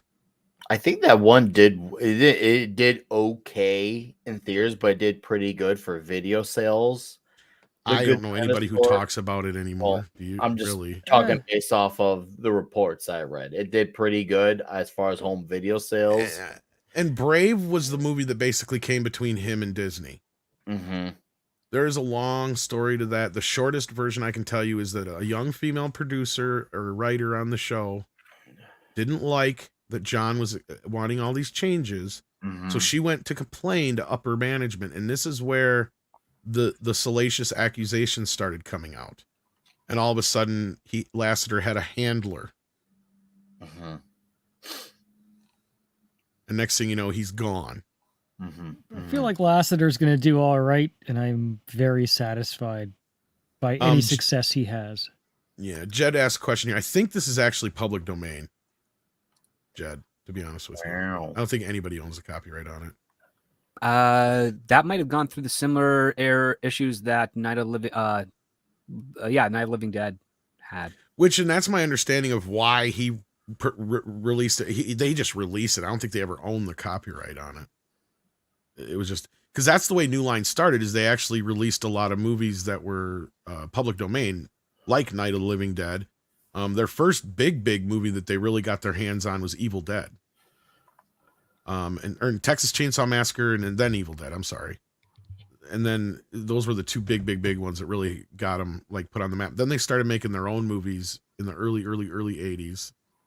And then finally they hit pay dirt with Nightmare on Elm Street, because that was their first big, huge, massive hit.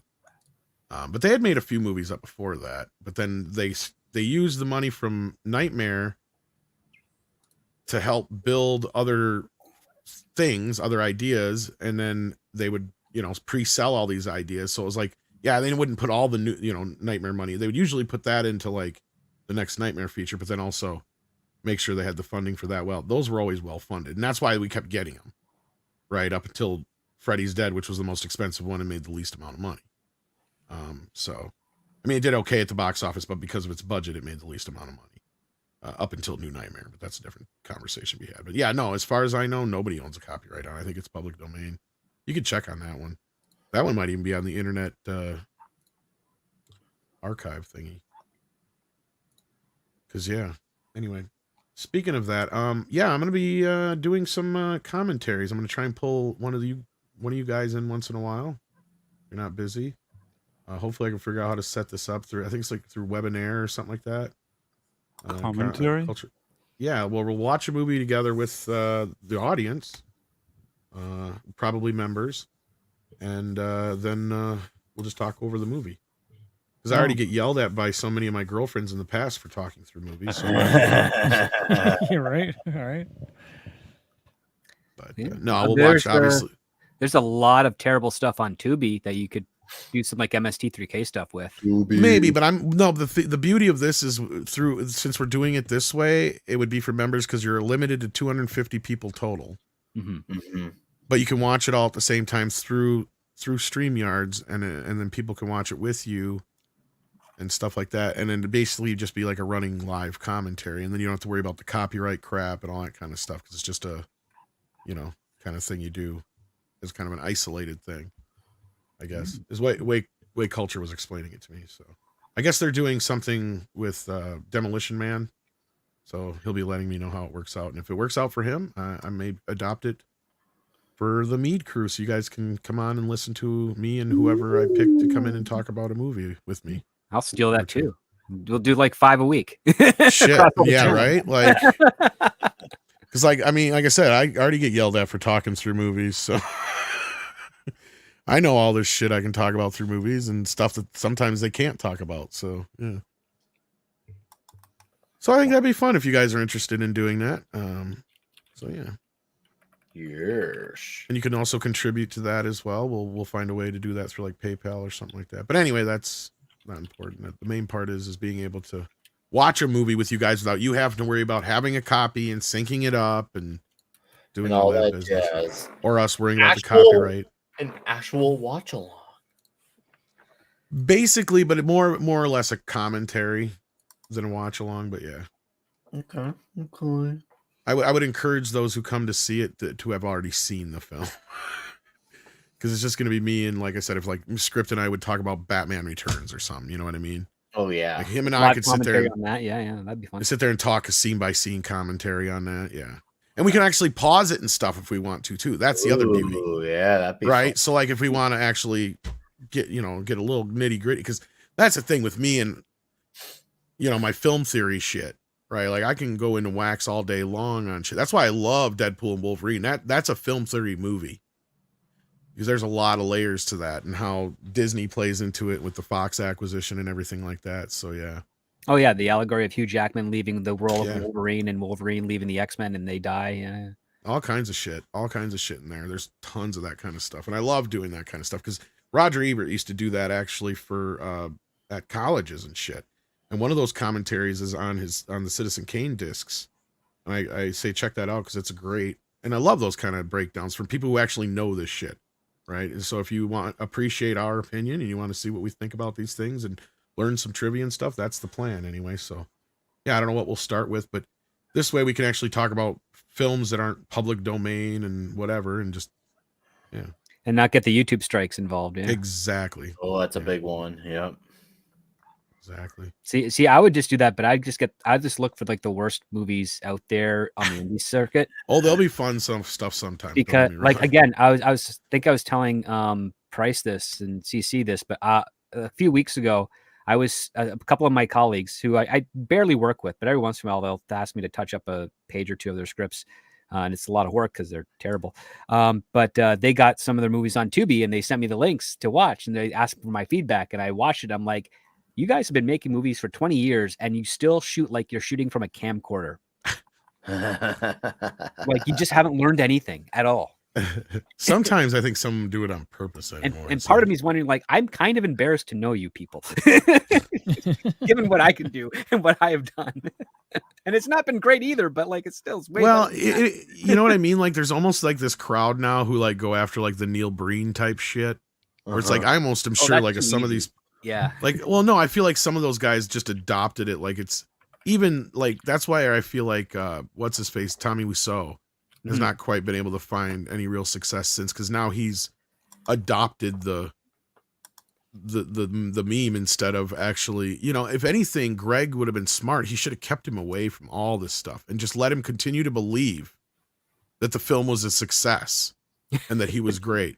And I'm not kidding, because you know why? He would have continued to make movies like this and the world would be amazing for it. Didn't they do a movie though in recent years together?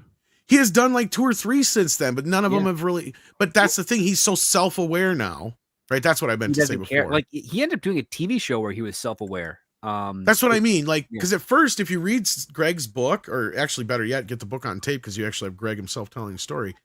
Greg basically tells at first how Tommy didn't like it. He didn't like how people were making fun of him and stuff like that. And he didn't understand it, right? He thought he had made a good, serious film.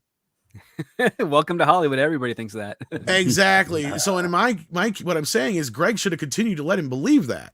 Instead, all of his friends finally convinced him and got, you know, after he was depressed about it, he finally embraced the fact that, you know, he made this goofy movie. So what did he do? Continue to make the same kind of movies on purpose. At which point takes away the novelty of it, right? The other part that they kind of convinced him to do that is because they were only getting work with Tommy Wiseau. He owns a lot of real estate. He makes a lot of money off of that. And he keeps on wanting to make movies. It's like he's their piggy bank, essentially. So if they wanted to use what he was financing to elevate their careers to the next stage, so they felt maybe we should tell him that his movies are terrible, so maybe he get lucky, make a good one with us in it, and then we can actually start making real movies. That was their strategy, and it backfired because they've not moved at all. Well, and I want to see a shark one. That one, just because it's got a shark in it. Fuck it. Because actually, a runner, I don't know if you guys know who he is, but I do my Wednesday shows with him. A young film student, but he went to a showing with Tommy Wiseau there of that shark movie, and he said it was fun. But again, it's kind of like with the Sharknado stuff and the Sharktopus. It's like when you're doing this shit on purpose, it's not the same.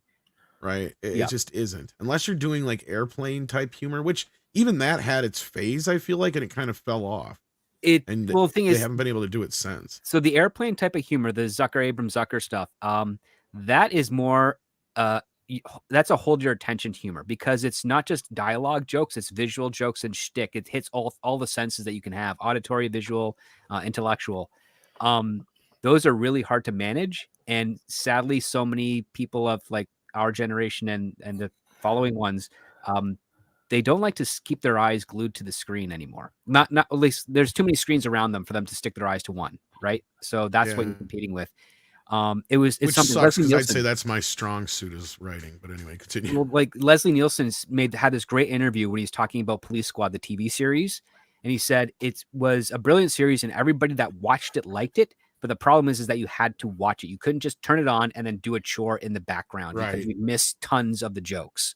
And And they refused to have a laugh track, which usually helped you when you're watching. It helped, but it also would have been inauthentic to the thing that they were trying to do. It would. I agree. Yeah. But like what a laugh track does is that like in a sitcom, it makes it easier because that's when they know the more laughing they hear, oh, I got to pay attention, right? What I miss? Oh, I have to watch the rerun of that when it comes back on. Like that type of thing. I'm missing jokes. Yeah, exactly. It kind of keeps you engaged. As much as I hate that, they're not wrong about it in certain aspects. Like, yeah, because it's fear of missing out. It's like, oh, maybe you're doing some vacuuming or you're dusting somewhere and you got the TV on, and all of a sudden you hear a laugh track. Like, oh, I missed a joke. Maybe I should start paying attention to this because I want to. Or you laugh. hear a cheer, so you're like, oh shit, which character did I miss? You know? Yeah.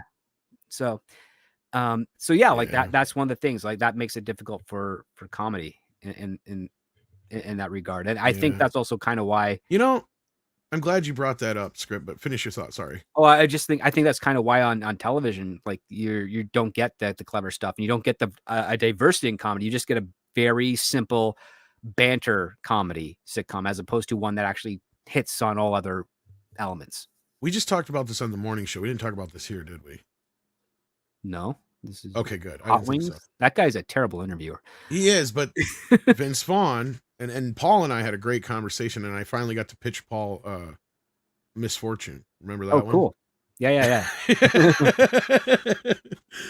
And he liked it. He's like, oh yeah, you could do a lot with that. Anyway, so this is Vince Vaughn on Hot Ones. I got the name right, didn't I? Yay! And this is a great interview. We got to pause it here and there because they claim it otherwise, but what he has to say here is very important because I want to talk about with you guys because I haven't got a chance to yet. It explains what I and Script have been trying to tell people about Kurtzman for years. Why he can't get fired or why he doesn't get fired. And same goes for certain other people, right? Same kind of thing. Oh yeah, there's a safety element to it as well. Yes, and then there's the comedy aspect here where he's talking about, and it's not, he doesn't quit, he doesn't blame woke for it, which Paul and I had a great conversation about how you could get around woke and still make great comedy. It's just, I think he and I both agreed that Vince had a point here about what, and I'll let him get into it here, but yeah. Hollywood no longer making the kinds of R-rated, wide-release theatrical comedies that were such a tower of strength in your career. And I think it's also very relevant considering we have the #1 movie for the last few weeks ripping up the charts as an R-rated comedy action film starring 2 white boys, but yeah. How have you seen Hollywood's interest in making those kinds of films change over the course of your career, and what do you think are the forces at play? Well, they just overthink it, and it's like, it's crazy. You get these rules. It's like if you did geometry and you said 87 degrees was a right angle, then all your answers are messed up. Yeah, basically, yeah, you're all fucked up there. So there became some idea of concept. So you're using the right formula, but you're inputting the wrong integers. Yep. Like they would say something like, you have to have an IP. Right. So for some reason, Battleship, which is like a game we used to play like a graph, became a vehicle for storytelling. Do you know what I mean? Like, yeah, I know. It's so weird. Yeah. Whereas like an IP like John Hughes from our neck of the woods, right? Mm-hmm. An IP was a girl's turning 16. Like every girl turns 16. Or I'm going to cut school. Life situations or Old School. Yeah, and I mean, he even says more like the director of Old School is making shit like Joker now. Yeah. And Old School is a far better comedy than The Hangover. Right. And where we caught onto this was funnier than the Joker too. Yeah, with this IP problem, and this is where Paul and I agreed on this, is that they're afraid of taking chances on the high concept comedies because they don't have movie stars anymore. You don't have a Will Ferrell anymore to build on. You don't have, these kind of guys anymore that can sell a movie or open a movie, but if you walk in and say, well, it's Scooby-Doo, mm-hmm. Then they will listen to you, right? Because yeah, it's a little bit of the inversion. Instead of the movie star making the character now makes the movie star. And the thing is that we haven't had, I don't know what's going on with casting. I've always had problems with them, especially when I used to work with and assist with them. They have an eye for looks, but they don't have an eye for showmanship, would be the best way I could put it. Like, who's the person that looks good and also knows how to put butts in the seats? In the last 15 years or so, you cannot name an actor in any demographic that can actually do that for sure, that didn't get their career started a decade earlier. Pretty much. So yeah, he goes on here. There's more. What if I got to go back and, be in a fraternity now at this stage of the game? The people in charge don't want to get fired more so than they're looking to do something great. So they want to kind of, follow a set of rules that somehow like get set in stone that don't really translate. But as long as they follow them, they're not going to lose their job because they can say, well, look, I crunched the numbers. Yeah, I made a movie off the board game Payday, so you can't, even though the movie didn't work, you can't let me go. Okay, so that's what I mean by the Kurtzman thing, right? So that's what Kurtzman does. He has a fallback. No matter what it is, it can fail. It can fail all day long. And he can blame it on something else. Even Clarice, to a point, he was still able to weather that. I don't know how. It was so I don't terrible. fucking know how either, but Like, you know what? Yeah, if that was you know what? He picked as a probably, you know script- how he did that script? Hmm. He probably said, well, I couldn't use Hannibal. Yeah, probably. But like the thing is that if it was 2005 and he and Jenny Lumet pitched that script, it would have been laughed out of the office. They would never have gotten it to production. But I think the other part that also helps facilitate Alex Kurtzman is the desperation for basically filling up content on the streaming platforms. It's not enough just to have the backlog archive. You have to have something there new to keep driving newer people, because it takes a long time for your average consumer to realize that there's a catalog of stuff that had been made decades before them that could actually fit exactly the desires that they're looking for on television, but they don't know where to look and they don't know how to find it. Because Yeah, Paul brought that up. That they don't there's know no how to shit on articulate TV it. anymore. Yeah. Yeah.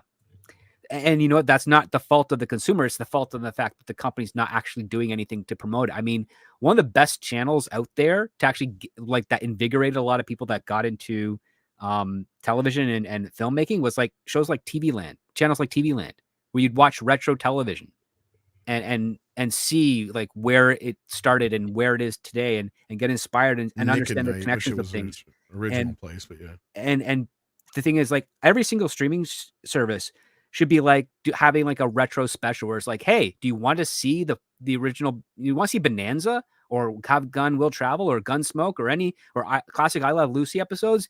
Here we have a little classics banner for you. Click on this. Go watch some classic sitcoms that you probably haven't seen since you were a kid, or maybe never seen before that you might like. Have a little blip of that. I have seen some of that on some of the streaming services, so I'm not going to say they haven't, but you're It's not just wrong. It's too subtle. Like that's the problem, right? It's just Yeah, not- well, I mean, even like a great example is like back when Spider-Man, the original Spider-Man came out. Jesus Christ, we got so much Spider-Man stuff. We were eating good. That was like the first time we ever got the complete original 60s animated series out and all that kind of shit. And the only thing they didn't give us was the TV movies, right? Like that was the only thing we were like, wait a minute, where's those?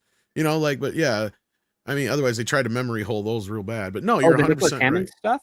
Yeah. Oh no, they've got those released. In fact, there's a fan channel that's been doing has I think original negatives and has been doing HD scans and releasing them on his channel. Well, then is those official or are they just? I don't. Because I know there's a lot of bootleg DVDs out there. They're but, amazing scans. Like the resolution is amazing. You'll have to send me the link to that.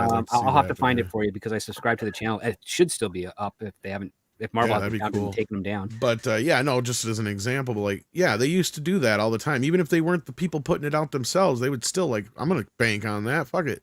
We're putting out our entire collection, you know, like it just makes no sense anymore. It was even like, you know, when even Fox, it made no sense. Like Robert Meyer Burnett and I were going, you got a brand new Planet of the Apes movie coming out. Where is the 4K master of the original Planet of the Apes?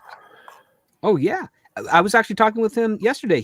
We were talking about how like the current Planet of the Apes cost less than the previous one and has made more money.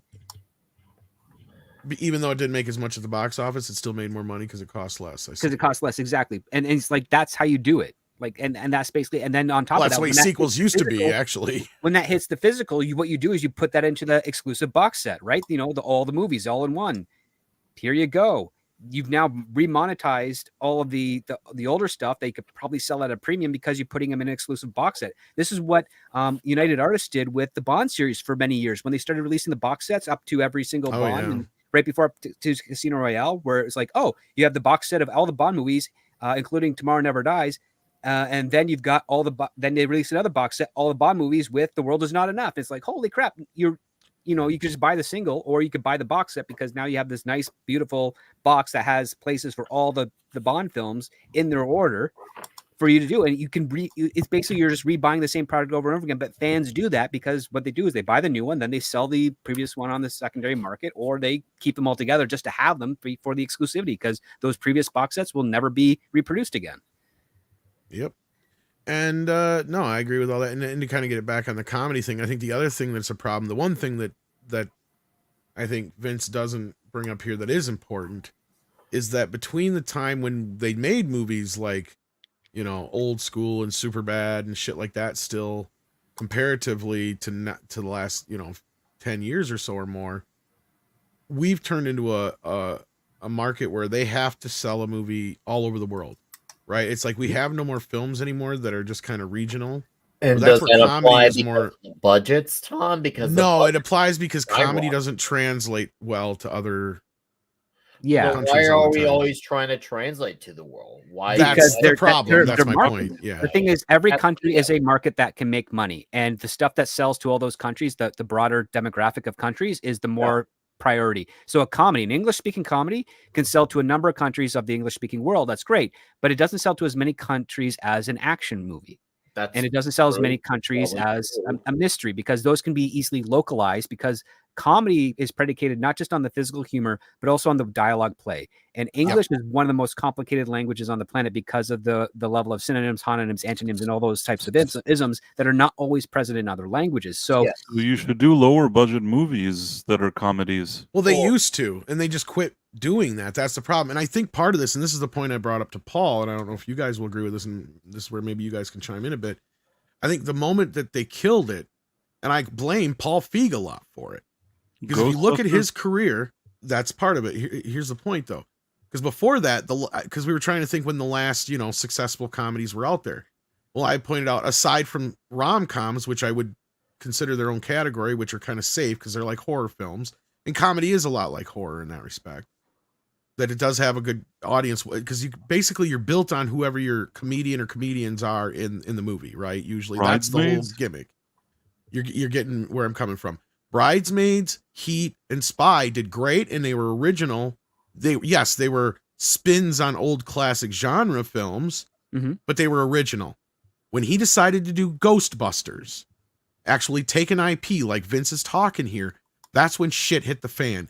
And I don't think we've had a decent comedy since that has really pushed the envelope or done anything like that outside of maybe that J-Law comedy that came out recently. that was a terrible comedy, though. It was a terrible comedy, but at least pushed some envelopes. But again, then Paul and I got into another side of this topic, is that not every comedy has to be Blazing Saddles, right? So not every comedy has to push the envelope to where it does offend a great amount of people, right? But that's the other thing, is Hollywood is afraid for some fucking reason to just make a $20-30 million comedy with a bunch of funny guys like Old School or Revenge of the Nerds or Police Academy, or insert your Canadian filmed comedy here.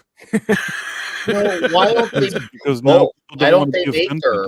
Why don't they offend make their people. big budget movies that they put out worldwide? Okay, fine, do that. Have your cake and eat it too.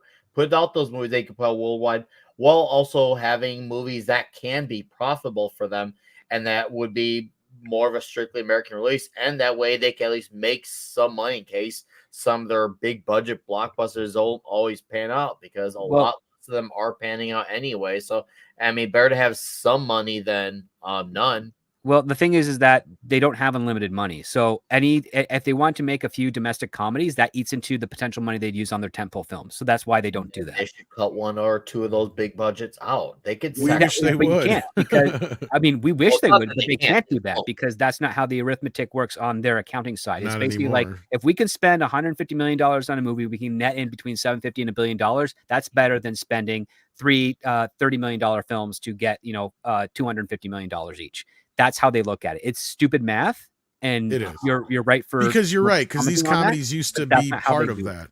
These The other part comedies, too- Well, the other part too, and the biggest egregious aspect of it is not just Paul Feig, but it's also Judd Apatow. Yes. Because that Judd was- Apatow yeah. didn't do comedies. He did dramas, and he put in funny people in And them they to were try and sell them as expensive. comedy. And he made Yes. them very expensive. And on top of that, he killed the rules of what made a comedy for everybody else. Because Mhm. it's like, what other comedies competed with 40-Year-Old Virgin or This Is 40, two of those things, or Knocked Right. Up?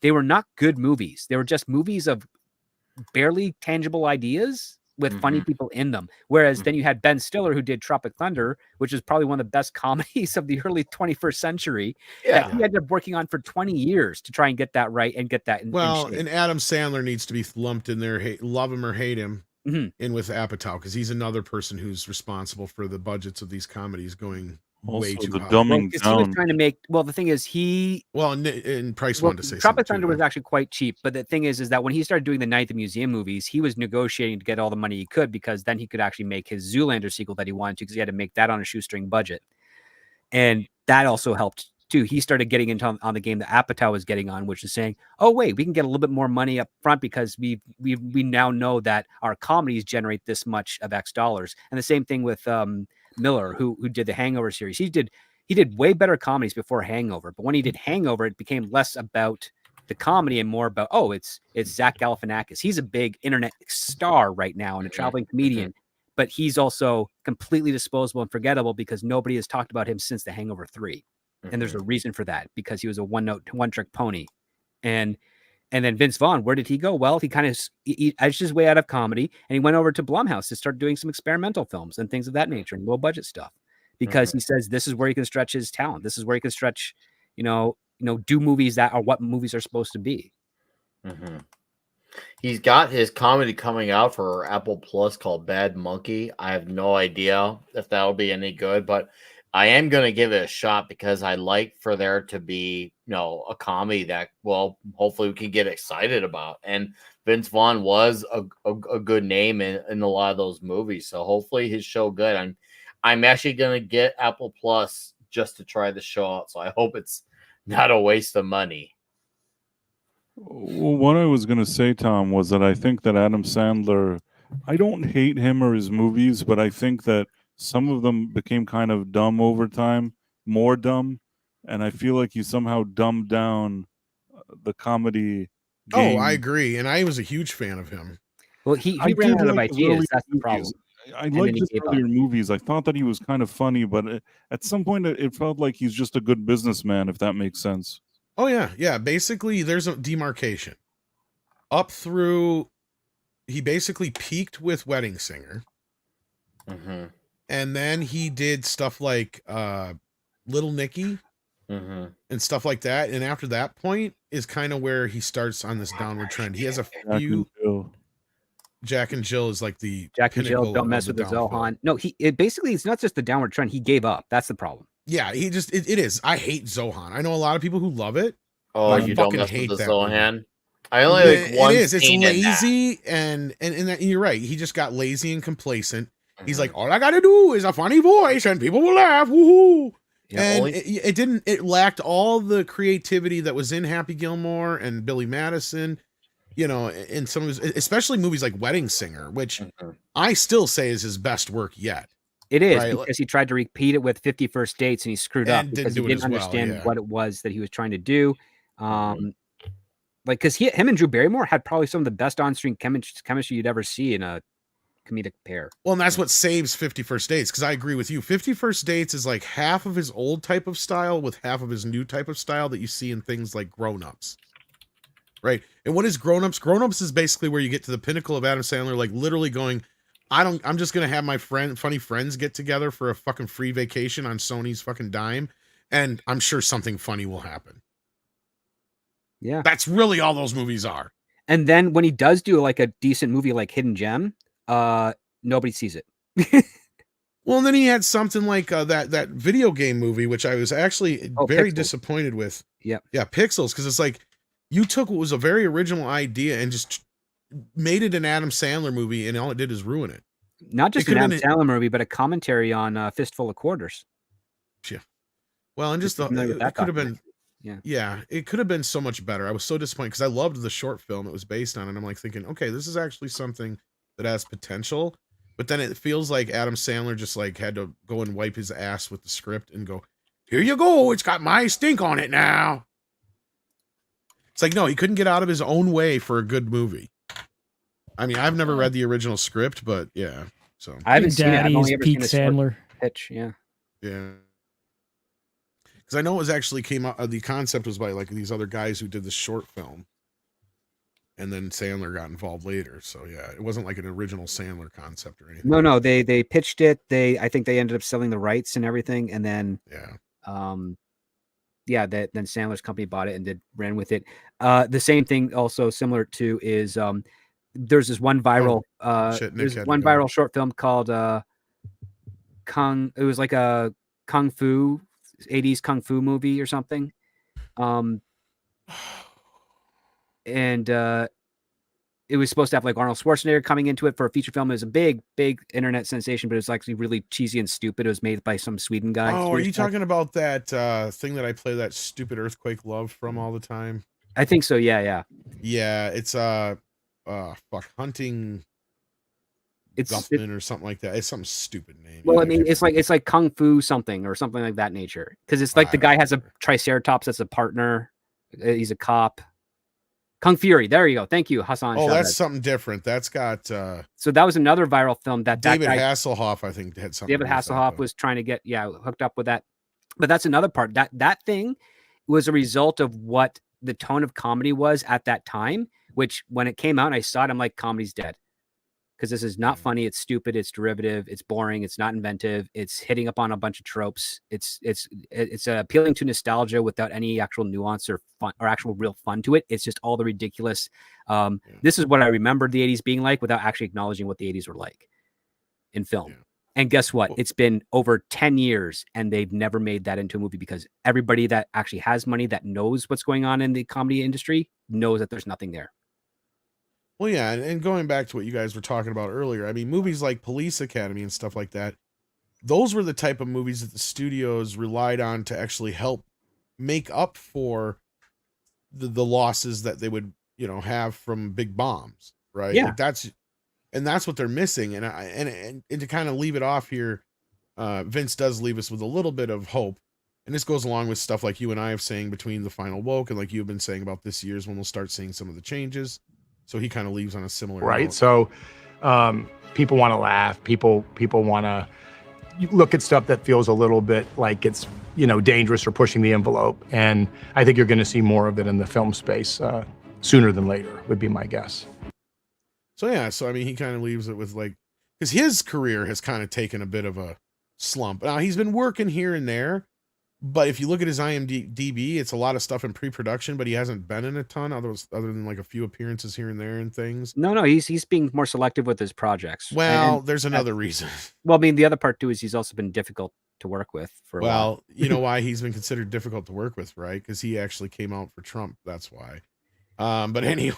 Well, I mean, he was difficult to work with when he was doing Jennifer Aniston's film, The Breakup. Like that's when that's when he started getting pushed away. That's way before Trump. But regardless of that nature, he's just been.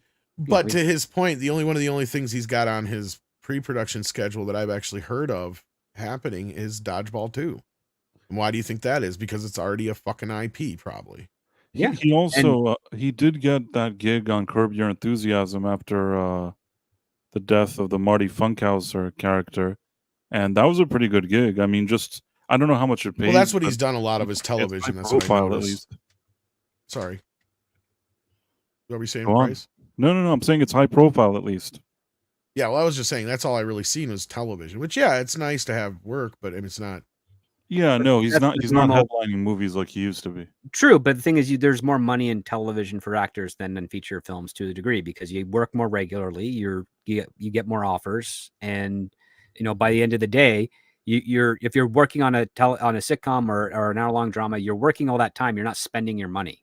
Hey, so when you're done, older. you have all the money at the end. He's not 20 anymore. If people are paying him money, he should take the checks. I agree. Oh yeah, exactly. And that's the smart thing to do. I mean, there's a reason why like Kurt Russell's not going to say no to doing a TV job like that Godzilla series on Apple, right? It's because he could probably get a small low budget film or something, or maybe work with Tarantino when he's asked, but if he wants to work and he wants to, provide for his family, or at least Oh, just yeah, have I some know fun, Kurt's he's not going to making take. He's not going to turn down any work that isn't going to pay the bills and also be fun for him to do. Well, they're not making Kurt Russell movies anymore. I mean, yeah, but Kurt Russell movies are also never big money makers to begin with. No, they anyways. know. I think, sadly, we brought it up one time that his highest grossing film, I think, is Overboard, if I'm not mistaken. Oh, Yeah. that was kind of crappy movie. That's Actually, I Goldie love Hawn. the film, but yeah, it was because it was him and Goldie Hawn, and it was a Right. I comedy. mean, I like the thing, but I didn't love the movie. I mean, No, I that's the liked sad part, is anything he's done with John Carpenter has technically been a flop outside of, I think, Escape from New York, which I think did okay. Did Tango thing and is- Cash fail? Yeah, well, no, Dango and Cash was actually No. successful, but that had more to do with Stallone, But that Yeah, was a that good was movie. Stallone at and his that was a height, good movie. yeah. But the thing is, like, the Tango crazy and aspect Cash. is that when you take a look at Kurt Russell's films, especially the John Carpenter ones, they're movies that hold up and are really well revered. It's just Exactly. timing and strange marketing that just caused him to not. I perform. mean, I love, and everybody loves in our sphere, loves Kurt Russell, and he, like you just saw in the chat, Ace Hanlon, he's the GOAT. Yeah. I mean, and you're right, like, Script, that's the thing about Carpenter's movies, is we have our whole generation and the generation before us, and hopefully the generation after us, has embraced all of John Carpenter's films for the most part, aside from the last few. And of course, a lot of them have Kurt Russell involved. So yeah, I mean, he's become a big part of our lives, and I love it when he pops up in Tarantino films. I love it when he's in just about anything. He's probably one of the reasons why I gave that Godzilla show a lot more passes than most people did. But then again, I guess I was expecting a lot less out of it than what I got too. I think is a bigger part of it. But anyway, that's neither here nor there. But no, this has just been a fun conversation, and I'm glad I got to talk about it with other people, because it's a subject that's near and dear to my heart, especially since one of my first and only real paying-ish jobs I had in script doctoring or script writing was punching up jokes and shit. So, I mean, to me, it's kind of a big deal, and comedy's fun. I mean, it's kind of one of the things I love, almost as equally as horror, right? So, like, I mean, almost more so than horror, I guess I should say. So, but yeah, we don't talk about it enough because it's not technically considered a genre film, and that's part of what. I mean, it is a genre, but I mean, no, not it's definitely a genre thing. It's just it's not the type of. It's not an genre. incentivized genre anymore. That's the problem. Unfortunately, that's what, as I was saying, like Vince was trying to basically say. But hopefully, he's right that we're at a different point now where things are going to start changing. And if they learn anything from Deadpool and Wolverine, I mean, look at it this way. Yes, it's an IP. It's Marvel. That's part of it. But look at what are the reasons why it works, regardless if there's any flaws in the, script itself or the plot itself, or however you want to put it. Plot holes here and there, maybe. But I didn't find as many on the second try as I thought I did on the first one. But that's neither here nor there. Point being, why it works is because it's a buddy movie, right? It's the Odd Couple. It's a road comedy. It's a buddy cop film. It's all those things, right? Mm-hmm. It's the classic things we use. And this is where, you were saying earlier, Script, and Paul and I agree, and too, is like TV forgot how to just do their TV too on the comedy front. Just forgot how to do typical sitcoms and other kind of comedies and shows like of that nature that are sorely missing from our lives right now. But you also, I know what also is pretty sad is both Hugh Jackman and Ryan Reynolds are over 50 years old. They are. That is true. Well, look at like things. I mean, it is like the grumpy old. I did compare. It's like it's a grumpy old men kind of thing, basically. I mean, yeah, they look good, but the thing is, we have a generation gap now of actors in comedy that could actually draw audiences in. There's nobody in their 20s. And that's the other point that Paul got onto. Glenn Powell is 36. Okay. Well, he's not a comedic actor anyway, I would consider, but he made a great point. Is like, there's no farm league anymore. And that's what we were talking about too, is like, yeah, SNL screwed itself. Nobody's coming out of there that's worth a shit anymore. No, that show is crap. It's gonna fall apart and be canceled. I think that maybe it's only being kept alive for political reasons, because it'll be kept alive for 4 more years if Trump wins. Well, the thing there's that, but the rumor, the scuttlebutt is that they're gonna the 50th season is gonna be their last, or it might just be Lorne Michaels' last. His last again, because he left that show a couple of times, then came back. I know. I don't know that there's a way to save that show. It's like I don't think NBC can live without it. It's like a security blanket. Well, it is. It's basic. Well, I mean, again, NBC had Law and Order, and they killed that, and then just did all the derivatives. No, but then they brought it back. Did they bring back Law and Order? Yeah, like the original Law and Order. They had the flagship show. They said they don't want it anymore. They went with all the derivatives, and then for some reason they woke up one day and they brought back even Sam Waterston, who played the DA, like the assistant DA. Now they brought him back as the DA or whatever it was, and they continued the original flagship show, and it's been on now for maybe 4 or 5 years. After their break of like 10 years, they brought it back. That's a long time. Because so then if it's been on 4 or 5 years, they brought it back in 2019 then? I think so. It's been around for a minute now. It's not its first season. I know that Sam Waterston recently left. He was already like, he's really old. I mean, how Yeah. many years could they say that he's the DA? Yeah, he's like the longest serving DA in New York. Right. He never leaves. He's like the assistant district attorney forever, and then he's the DA forever. Let me see Law and Order. I have to see I'll tell you. Okay, so last year was originally 2009 at season 20, and then they came back again in 2022. Okay, so I was close enough. I knew it was something like that. Yeah, so they came back during like just after COVID kind of started rallying down. Probably, if I had to guess, maybe during the COVID days, maybe people were watching, people were binging it. Suddenly people were reminiscing about the original. Well, and that's Law the and new Order. trend, right? Any of these comedies that we are actually getting on television are basically revivals, right? Like Frasier. Yeah, and Frasier's Right, got his but this was really easy to revive because Law and Order has this very kind of simple template. Yeah. And they just stick to the template. They don't care. You'll get the same meal. If you watch the first episode. They solve more crimes than anybody in history. You're right. Right. But I just know that from anybody I've ever talked about in law enforcement. They hate shows like CSI and Law and Order and all these shows because it's like, if they had those resources, they'd actually be able to stop. Not just that, but the amount of actual crimes that are actually solved. They're like, that's impossible, especially in the time frame they do it in. But they understand that they got to do it for to fit an hour drama. But yeah, like the thing is, SNL will most likely they'll do their 50th, and then from there NBC will determine whether they continue it with either a new producer or if that's going to be the final season, because it's not a farm for comedians anymore. Second City hasn't been a farm for comedians since 1990.